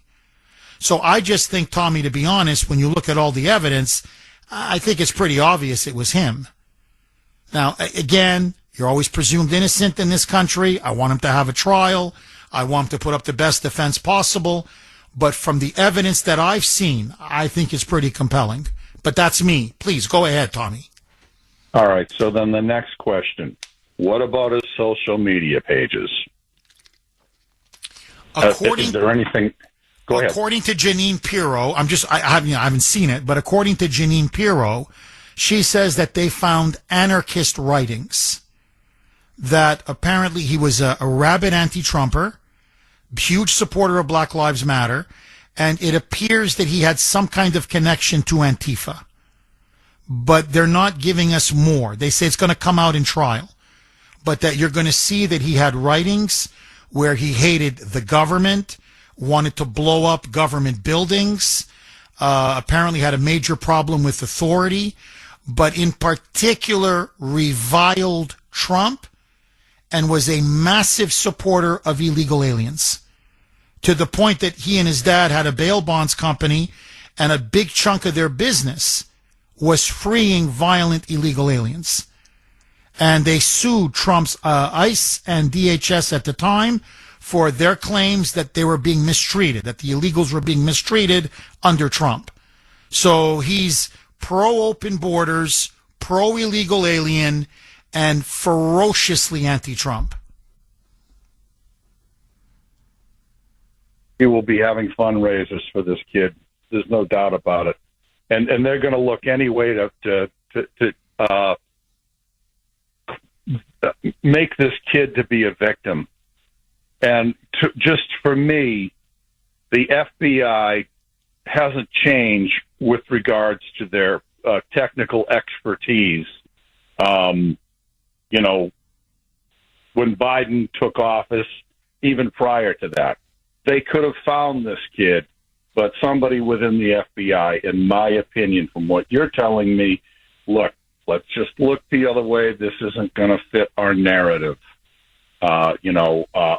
Basically a leftist who hates Trump being connected with January 6th.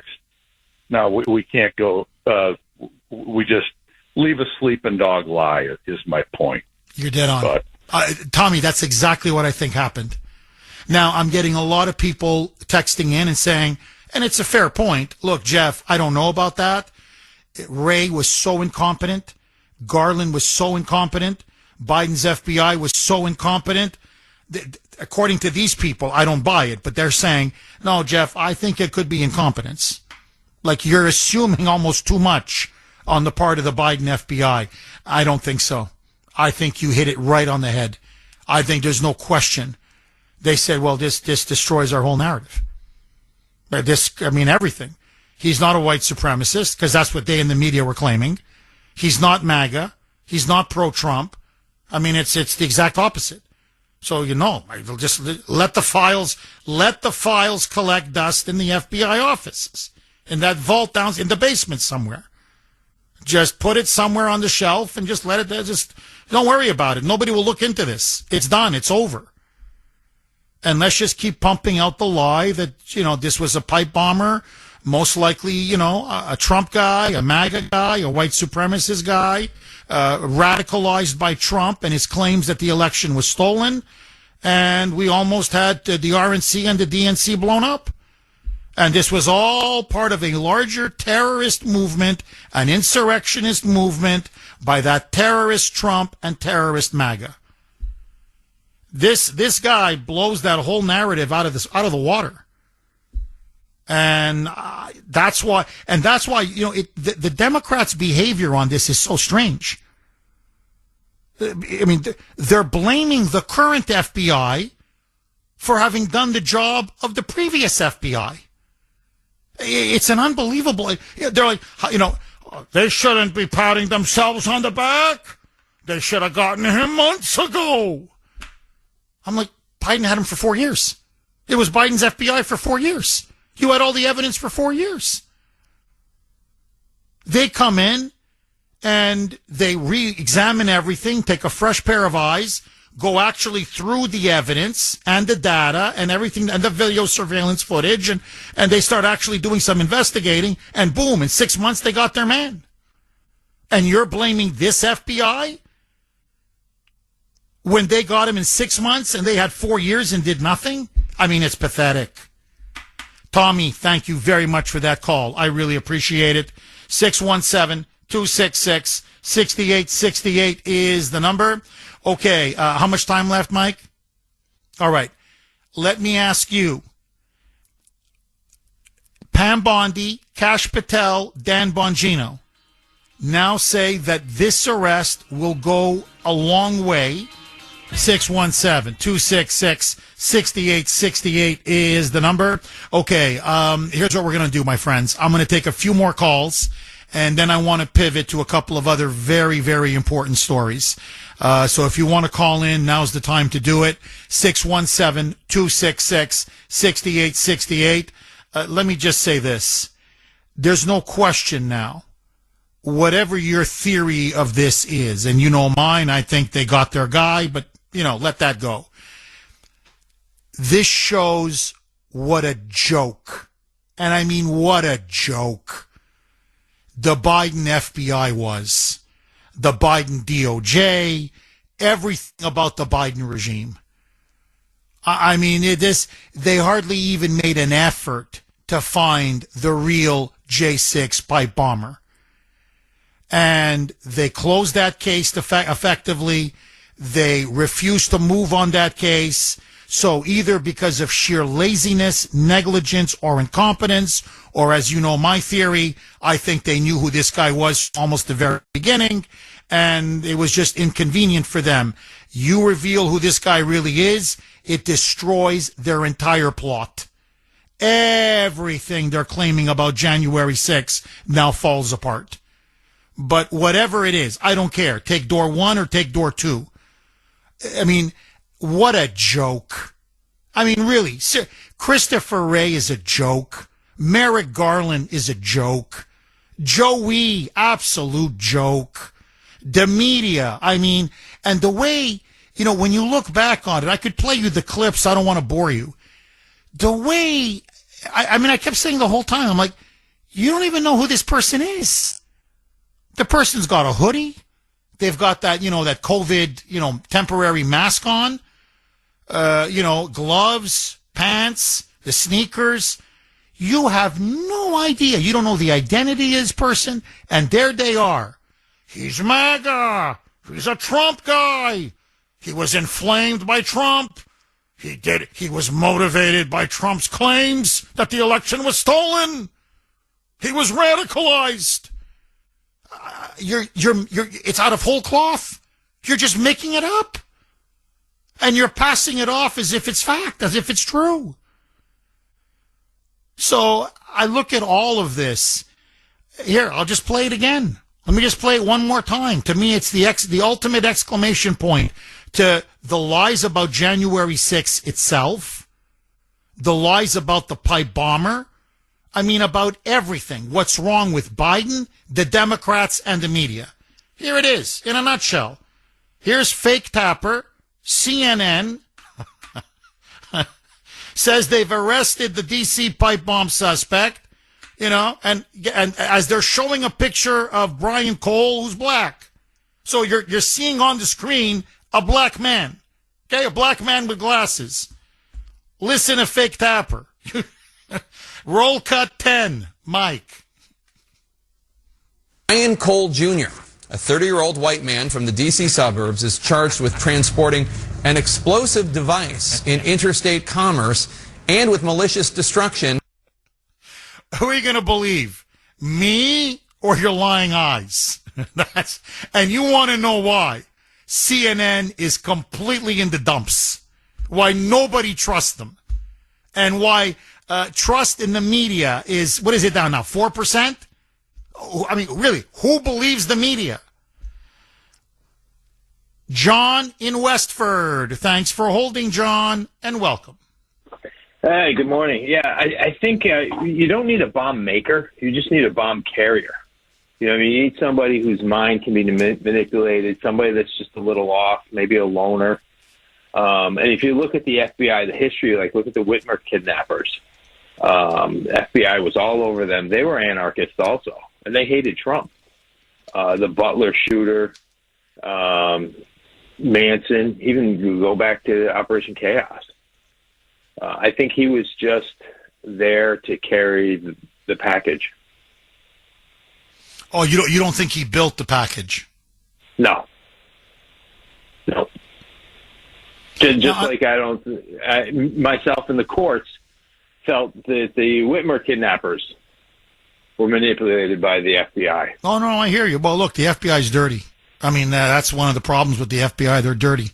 They've been caught now red-handed repeatedly, framing people, trying to falsely accusing people and trapping people. There's no question. There's no question. That's one of the things I disagree with yesterday's press conference when Pam Bondi came out and said, well, this is going to start restoring trust in the FBI. I'm like, no, it's not. No. So now I'm just to play this out, John, who do you think ultimately then put the bombs, according to your theory, into Brian Cole's hands? Do you think it was a deep state operation? Yep, I do. Yep. I also believe the Butler shooter, he was a deep state. He was a loner. It just seems like that's their MO. Charlie Kirk shooter, SSRIs and kind of out there, furry. It's I don't know, it seems like a pattern. Interesting. Do you think we'll ever get to the truth of what really happened on January 6th? Probably not. The footage, Tucker Carlson has some great footage. But it obviously was planned. Nancy Pelosi was orchestrating it. Well, I got to tell you, John, the thing that the footage that what Tucker showed was, to me, just mind-blowing, was how friendly people were inside, how friendly they were to the guards or to the Capitol Hill police officers, how it was almost like a guided tour, how they were like showing them around and they're shaking hands and they're in the well of the Senate and they're praying for the police, the so-called insurrectionists. I'm putting them in air quotes. They're praying for the police. And I'm like, this is not the picture the media and the Dems have been, that's not what they painted.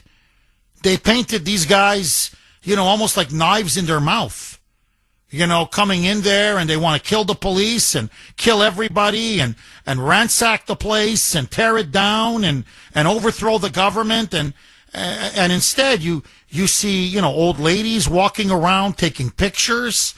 You see them going into the bathroom. You see the police welcoming them in, taking selfies, they gave a group a guided tour I mean, they're stopping almost like, yeah, so this painting, really, so this is Daniel Webster. Yeah, a great senator, 19th century, one of the most influential. Yeah, come around the corner. Yeah, this is where the Senate is. John, am I wrong? No, the Q shaman. Yes. I mean, they gave him a tour. He even thanked the police. He said a prayer. I mean, the doors were left wide open. I saw footage of a guy climbing through a broken window right next to the door that's wide open. People are looking at him like, what are you doing? It's all photo op. And then if you were to post anything online, the D.C. police would just swoop down on you. And that's why Pelosi made him made him national. All of a sudden there's a D.C. Metro Police branch in California. It's crazy. It's so obvious. Oh, no question. Well, and she refused the 10,000, National Guard troops that Trump had requested. That to me said everything. That's what it smelled set up from the get-go. John, thank you so much for that call. Richard in New Hampshire. Thanks for holding, Richard, and welcome. Morning, Jeff. Good morning. I find it absurd that people actually even begin to believe anything that this narrative. It's all absurd. Everything is absurd, and it continues to be absurd. It's just mind-boggling to me that people actually believe this story, that they have some guy that actually did this, and he's the guy, and all this kind of thing. It's. I find it amazing. None of it is believable. None of it. Okay, Richard, let's just take it step by step. What is it that you find right off the bat? Why do you think it's absurd that he would do this by himself, that he's capable of doing this by himself?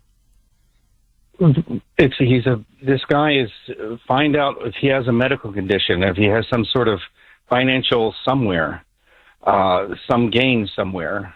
This person is a patsy, just like Lee Harvey Oswald, and the list goes on.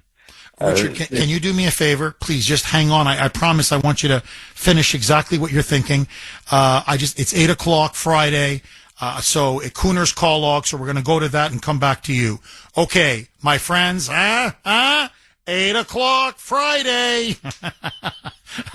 Caller of the week, Kuhner's call log. Take it away, Mike. It's time for Kuhner's call log, where we showcase our favorite caller from the week. I can hear you. Can you hear me? Thanks for holding, Chris. We definitely have to stop trying to control Trump's speech. He's just not going to change. And it works for us. It's exactly what is needed. Unfortunately, when that pendulum swings way high the other way, this is exactly what we need. We need Trump's square speech to right the ship. And since Trump, point two, I think that we've had the media coverage that we need, the voices that are out there speaking the truth. And, haters are always going to be haters. Dumb people with dumb ideas are always just going to have to flail their arms and say whatever they need to in the moment in order to get by. It's that George Costanza syndrome. If you believe it, well, it must be true. And so, this is who they are. Jerry, just remember, it's not a lie if you believe it.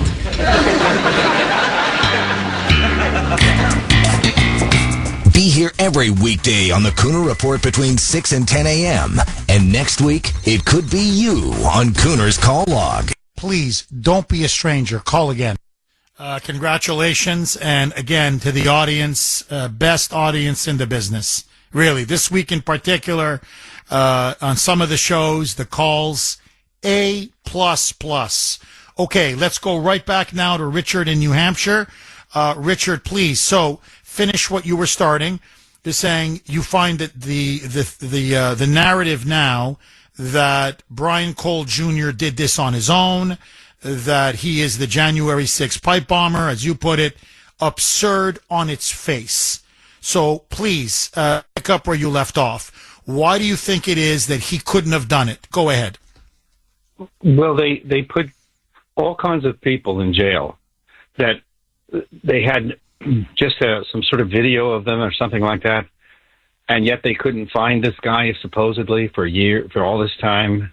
The government, FBI, CIA, the government itself, Trump, the Democrats, whatever you want to say, they're all corrupt. It is unbelievably corrupt. And there's nothing that they say that is the truth.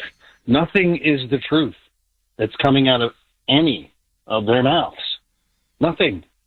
You have to look at history. I mean, there's things going on in the fentanyl trade of this nation that is involving government officials up here in New Hampshire. It's amazing that people they don't want to believe it because it's too horrible, Jeff. It's too horrible for them to categorize in their minds. That's just the truth of it. Richard, let me ask you, just to bring it back to Brian Cole and the J6 pipe bombing. If, what is, I'm just curious, what's in it for a Kash Patel, for a Dan Bongino, for a Pam Bondi or a Janine Pirro to come out and say, we've got the guy, it's Brian Cole Jr. Why, in other words, why put on this dog and pony show? What's the point? Most people had forgotten about the J6 pipe bombing. It had been lying there in the FBI building. It had been a cold case for a very long time.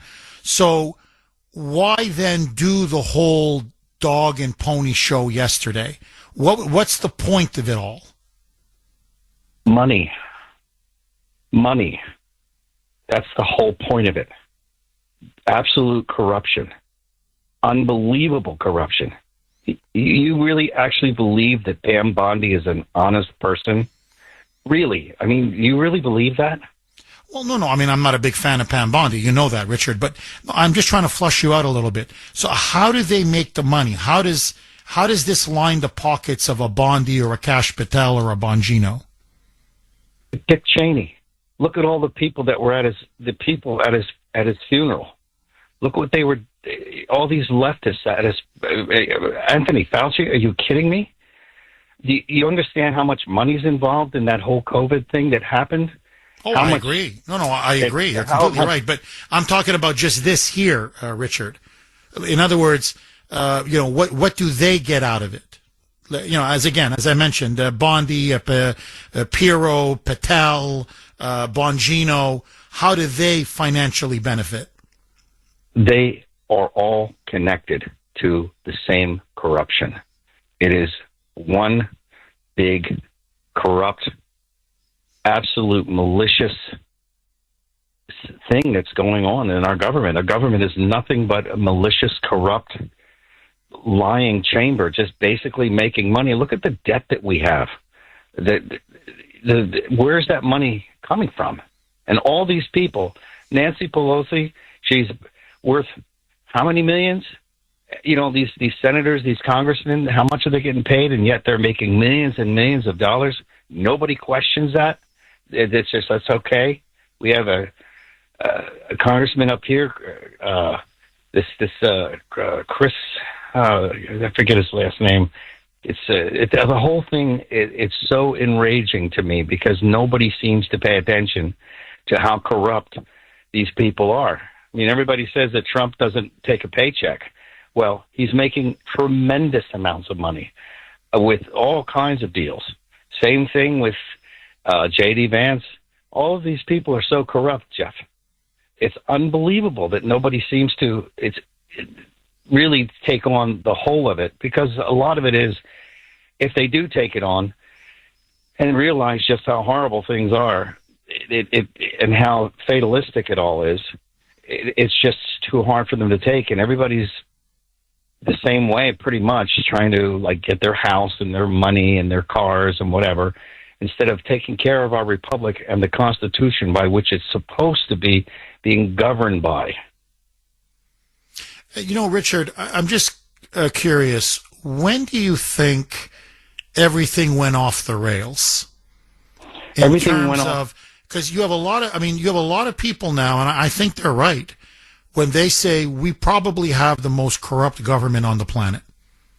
Now, China's very corrupt. There's tremendous corruption. Russia, very corrupt. The European Union, very corrupt. So, but they're saying, if you look at, because you mentioned Pelosi. Pelosi's now worth $450 million on a $200,000 a year salary. So, and it's through her husband, the insider trading of her husband. But the point is, you're looking about, she's a half a billionaire. She's a modern day oligarch. I mean, just to use her as an example. But you can run down the whole line. So they are fabulously wealthy. They come into Congress and they leave unimaginably wealthy. And it's not one or two. You're right. It's an overwhelming majority of them. When did this start to really get out of control? I mean, politics has always been dirty. There's always been corruption in politics. That's since time immemorial. But where you have something this stinkingly corrupt, this out of control corruption, that is, you're right. We're now at 38 trillion dollars. I mean, you want to know who's making money off of this? It's the bankers. Because there's $1 trillion in debt. Sorry, in interest. What am I saying? $1 trillion in interest every single year. That's not even touching the principal of the debt. That's just to pay the interest on the debt. That's $1 trillion a year. We pay more on the interest on the debt than we do for anything else. More than our defense, more than Social Security, more than health care, you name it. So a lot of people, the money off of that $1 trillion a year alone is lining a lot of pockets. So when do you think we veered off into a kleptocracy? That's what this really is. It's a kleptocracy, a rule of thieves. So when do you think this happened, Richard? I'll tell you when it happened, Jeff. I'll tell you when it started.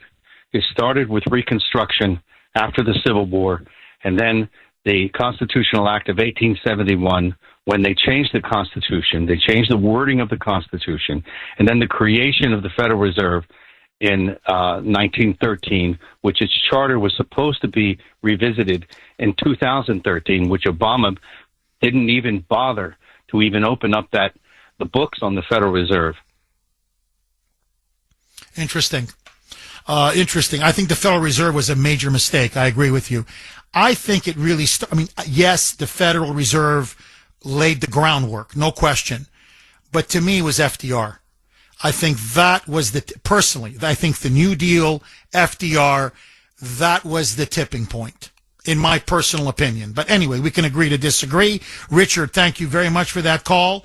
Okay, coming up next, you're not going to believe these stories. I got 2 stories for you. The extent now to which the left is willing to politicize Christmas, and the extent now to which they are committing themselves to open borders and unlimited third world immigration. You are not going to believe these 2 stories. One is local, the other one is national, and they're both connected. Okay, just from my own experience, take it for what it's worth. And I'm not saying this about individual churches. I mean, some, it's obvious, like this church in Dedham. But there's many others that, are very solid. But this comment is more directed at the archdiocese, okay, the leadership here, the Catholic Church leadership in Massachusetts. To me, it's very obvious that they have now pledged allegiance to the Democratic Party. There's no question. And that in many ways, they put their allegiance to the Democratic Party over their faith, over their church, over God and Jesus, over God and Jesus themselves. So, to me, I'm sorry, but I've seen it again and again. The way they tolerate rampant abortion in this state, the way they tolerate the assault on marriage and on family in this state, I could just go on and on. how soft they've been, feckless, ineffective against the radical LGBTQ plus agenda. I mean, I just issue after issue after issue. And it's like the only issue that matters now is open borders and illegal immigration and sanctuary cities. You know, but I don't know when the last time at my church that I heard a homily denouncing abortion. I don't know. I don't know. It's at least 10 years. Just to give an example. I've never heard a pro-life sermon ever. A 10-minute pro-life homily. I've never heard that. But at least once a month. Oh, the illegals. We have to give sanctuary. We have to open our homes. We have to open our churches. We have to open our wallets. We have to open up our welfare services. It's just nonstop. So, no, I think there's no question. There's no question that at least here in this state, I can only speak for Massachusetts, they're in bed with the Democratic Party. 617-26, the Archdiocese. 617-266-6868 is the number. Okay, many of you are asking, Jeff, could you please give the name of that priest again? He is Reverend Stephen Josoma, I believe is how you pronounce his last name. Josoma. It's at St. Susanna Parish in Dedham. It's now gone everywhere. And so he has now put up a nativity scene where there is no baby Jesus or Mary or Joseph. Instead, there is a sign that says ICE was here. Obviously, the presumption being that they were taken by ICE agents, all three of them. And underneath that sign, it reads, quote, "The Holy Family is safe in our church. If you see ICE, please call LUCE, L-U-C-E. I don't even want to give out the number, but they give the number. It's a local number. So there you go. Basically, just the way we give sanctuary to illegals in our church, we're giving sanctuary to the Holy Family in our church because Jesus, Mary, and Joseph were illegal aliens. 617-266-6868. So again, I want to ask all of you, have you had something similar to this happen in your church? I don't care, Catholic, Orthodox, Protestant, whatever it may be.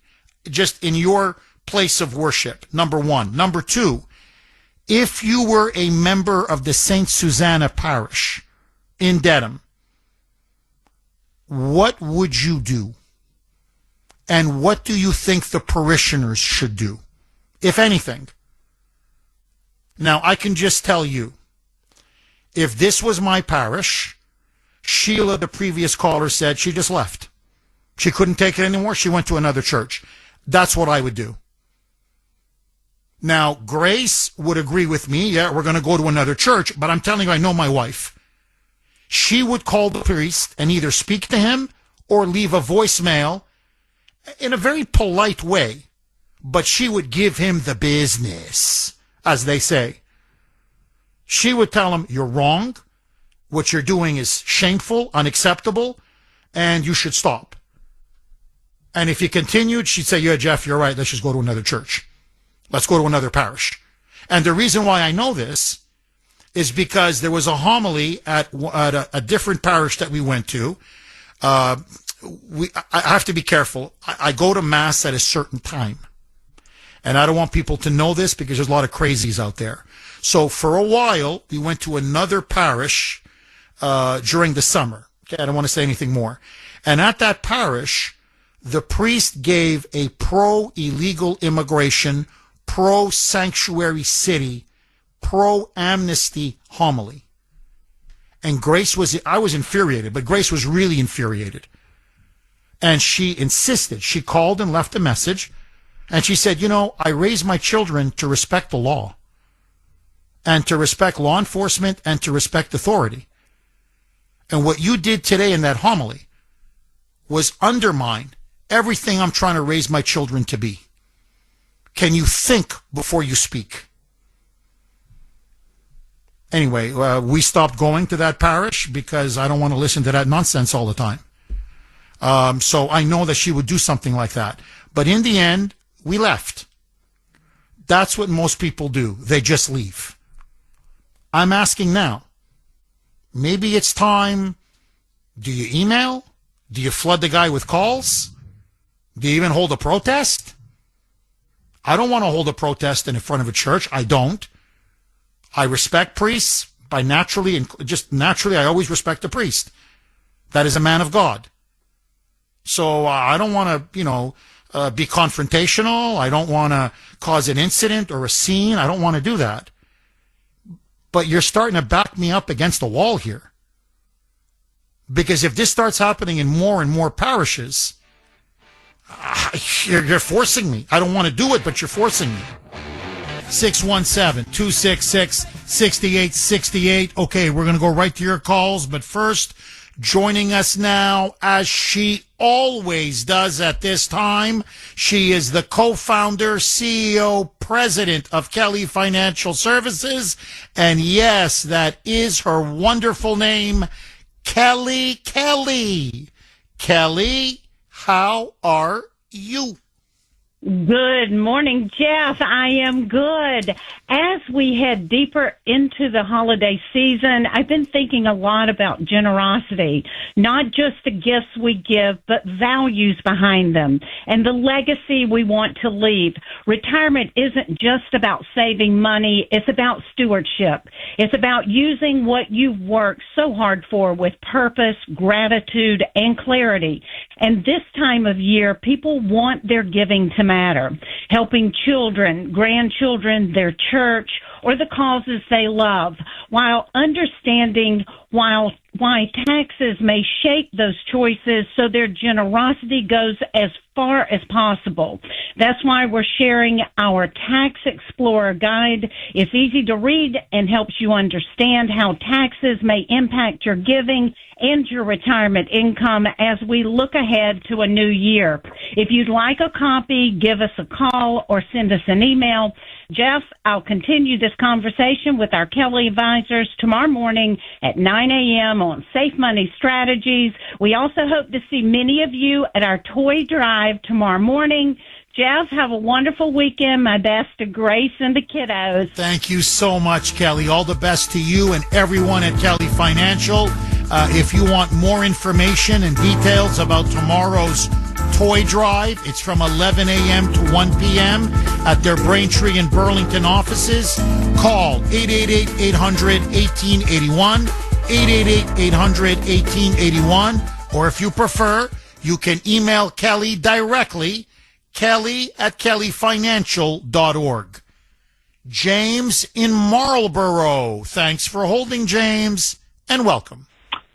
No problem. How you doing, Jeff? I think this priest is in a lot more trouble than he realizes, a lot more trouble, because according to the Gospels, an angel, a direct emissary of God, directed Joseph to take his family to Egypt. Now, if this priest is calling that illegal immigration, he's basically saying that God is complicit in a crime, which is a rather odd theological position to take, wouldn't you say? Brilliant.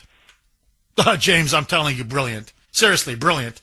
I know I'm like a broken record, but honestly, best audience in the business. I mean, it's checkmate. Really, you got him. You got him. And, James, I got to tell you, look, and I'm not saying this to stroke your ego. You're obviously a smart man. But, look, the archdiocese, they're no dummies. I mean, they're not. And a lot of them are trained in the seminary. They know Christian traditions. They know Catholic faith. They know the catechism. They know they know the story of Jesus. They know it extremely well. They know this. They know this. So how come James, honestly, how come nobody's picking up the phone and telling this priest, Father Jasoma, however you pronounce his last name, say, hey, dude, you got to go. Like, I'm sorry. That's it. It's over. I mean, why is the archdiocese deliberately turning a blind eye in your view? Even though, forget the local backlash, This is now a national story. I mean, this parish now is bringing shame to the Catholic Church. What's your theory, James? Well, like you said, it's politicized, and sometimes Scripture is difficult. I mean, you've got to embrace what's there, and if your politics clashes with your theology or basically divine truth from a religious perspective, that's pretty bad. That's pretty bad. I mean, the bottom line is, on whose authority is he making this distinction? I mean, on the one hand, you've got God telling you to do something, and on the other hand, you've got this, secular, legal, whatever.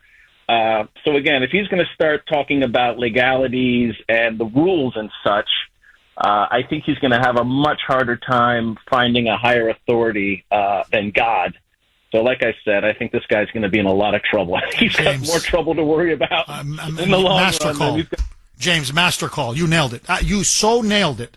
Thank you for that call. Look, this is the elephant in the room. And it pains me as a Catholic to say it. It really does. And to be fair, it's not just the Catholic Church.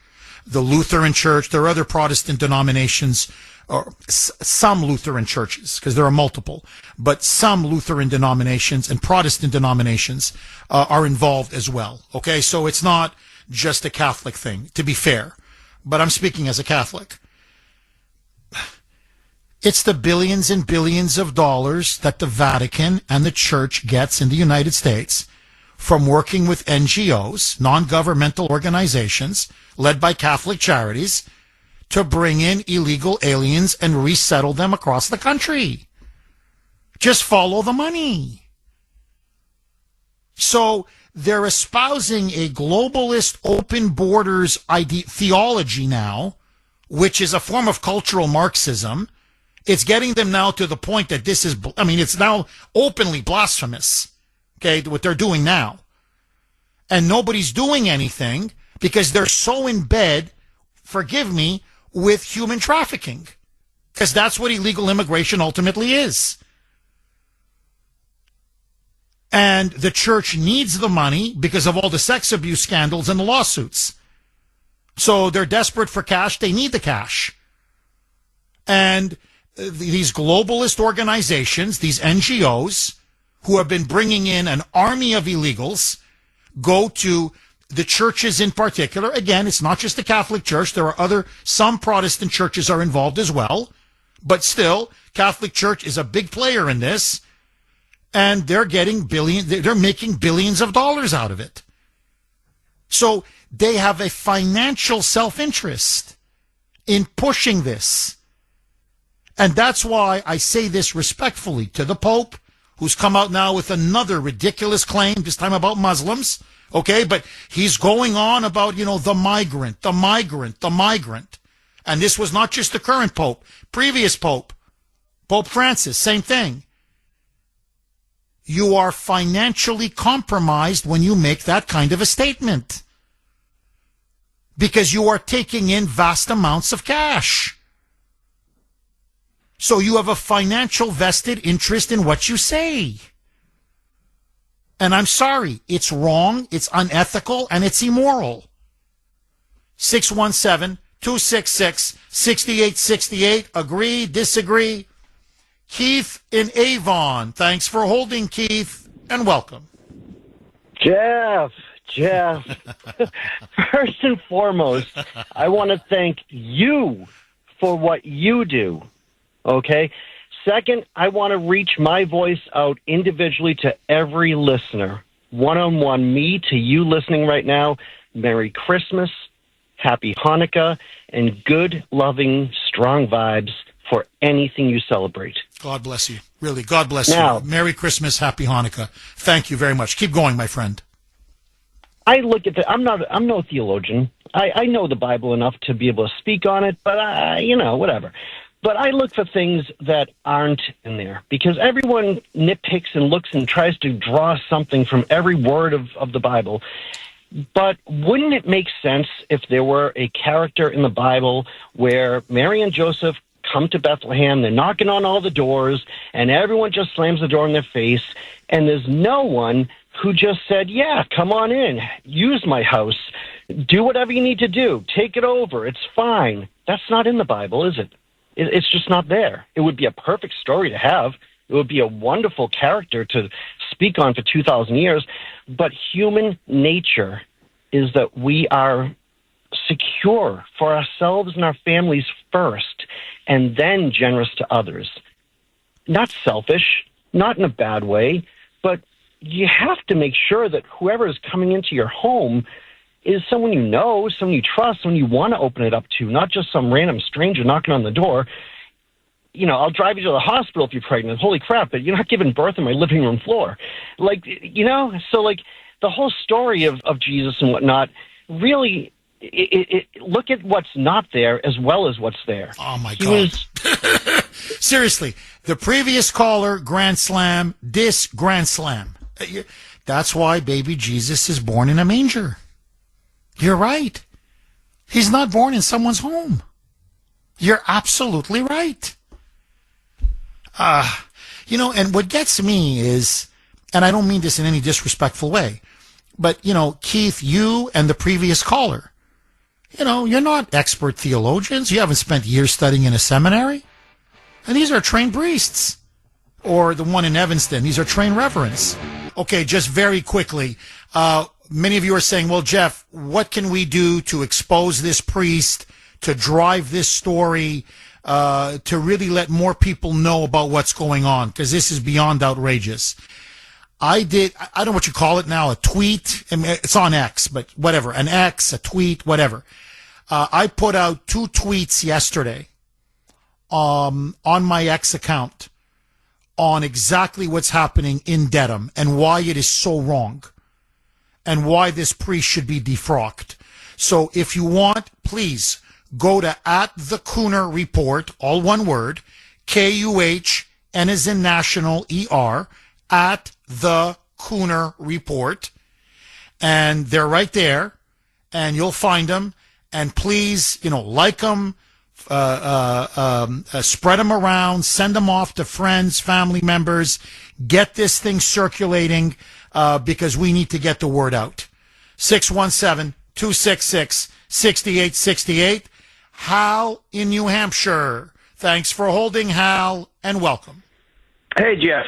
Great show. Thank you don't have to be a theologian to understand why Christ happened to be in Bethlehem. Luke chapter 2, just a few verses.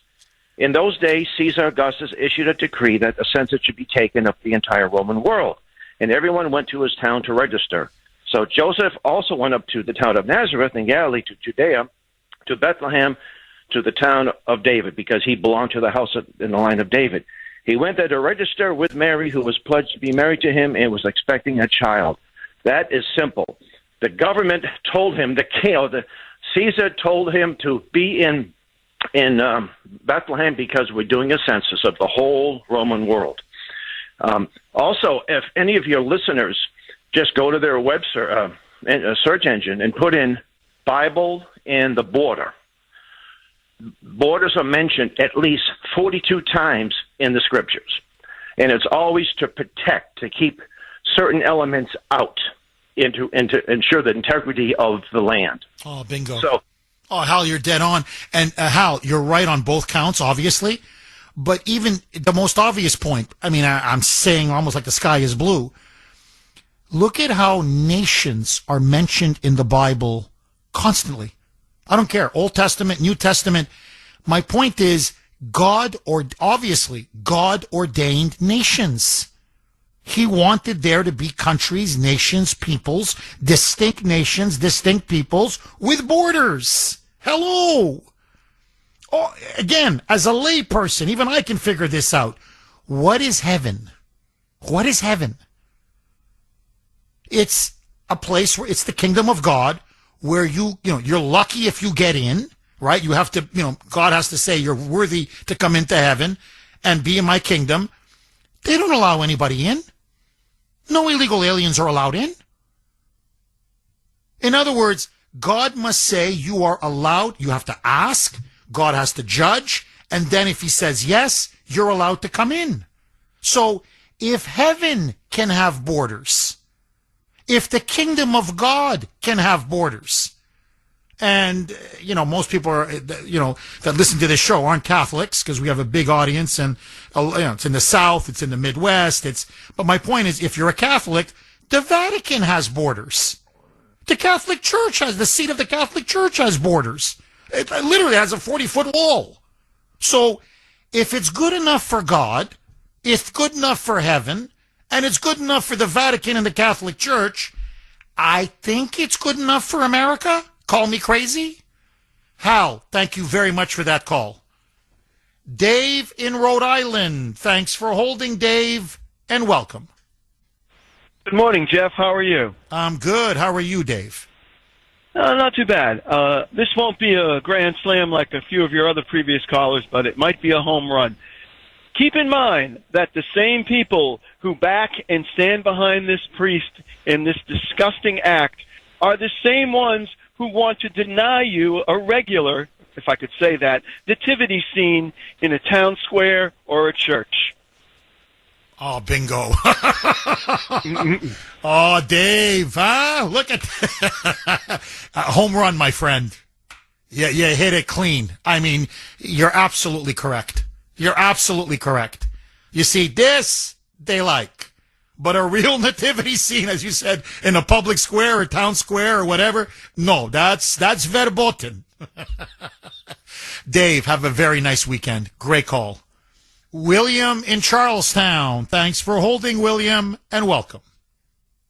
Oh, thank you so much, Mr. Kuhner. I've been listening to you for years. You're the best guy in the world. Oh, and thank by you. the way, I wish my wife would say that, but let that go, William. Please, go on, my friend. He's all right. But I love you in a non-sexual way. Thank you. By the way, I love you, man. You know what? God bless you. Thank you, William. William, is there, besides telling me you love me in a non-sexual way, is there anything else you want to say, my friend? You know what? God bless Donald Trump. And God bless you, William. Thank you very much for that call. 617-266-6868. All right, let's go to Giovanni in Saugus.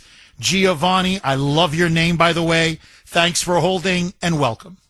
Thank you. Merry Christmas. Merry Christmas, Giovanni. Couple of things. The priest has committed a mortal sin. First of all, he's broken 2 commandments. 1, love your neighbor as yourself. And number 2, thou shalt not commit murder. Now, he's destroying a man's character openly in the nation where he's not supposed to. Church and state is separated. Okay, he has no right.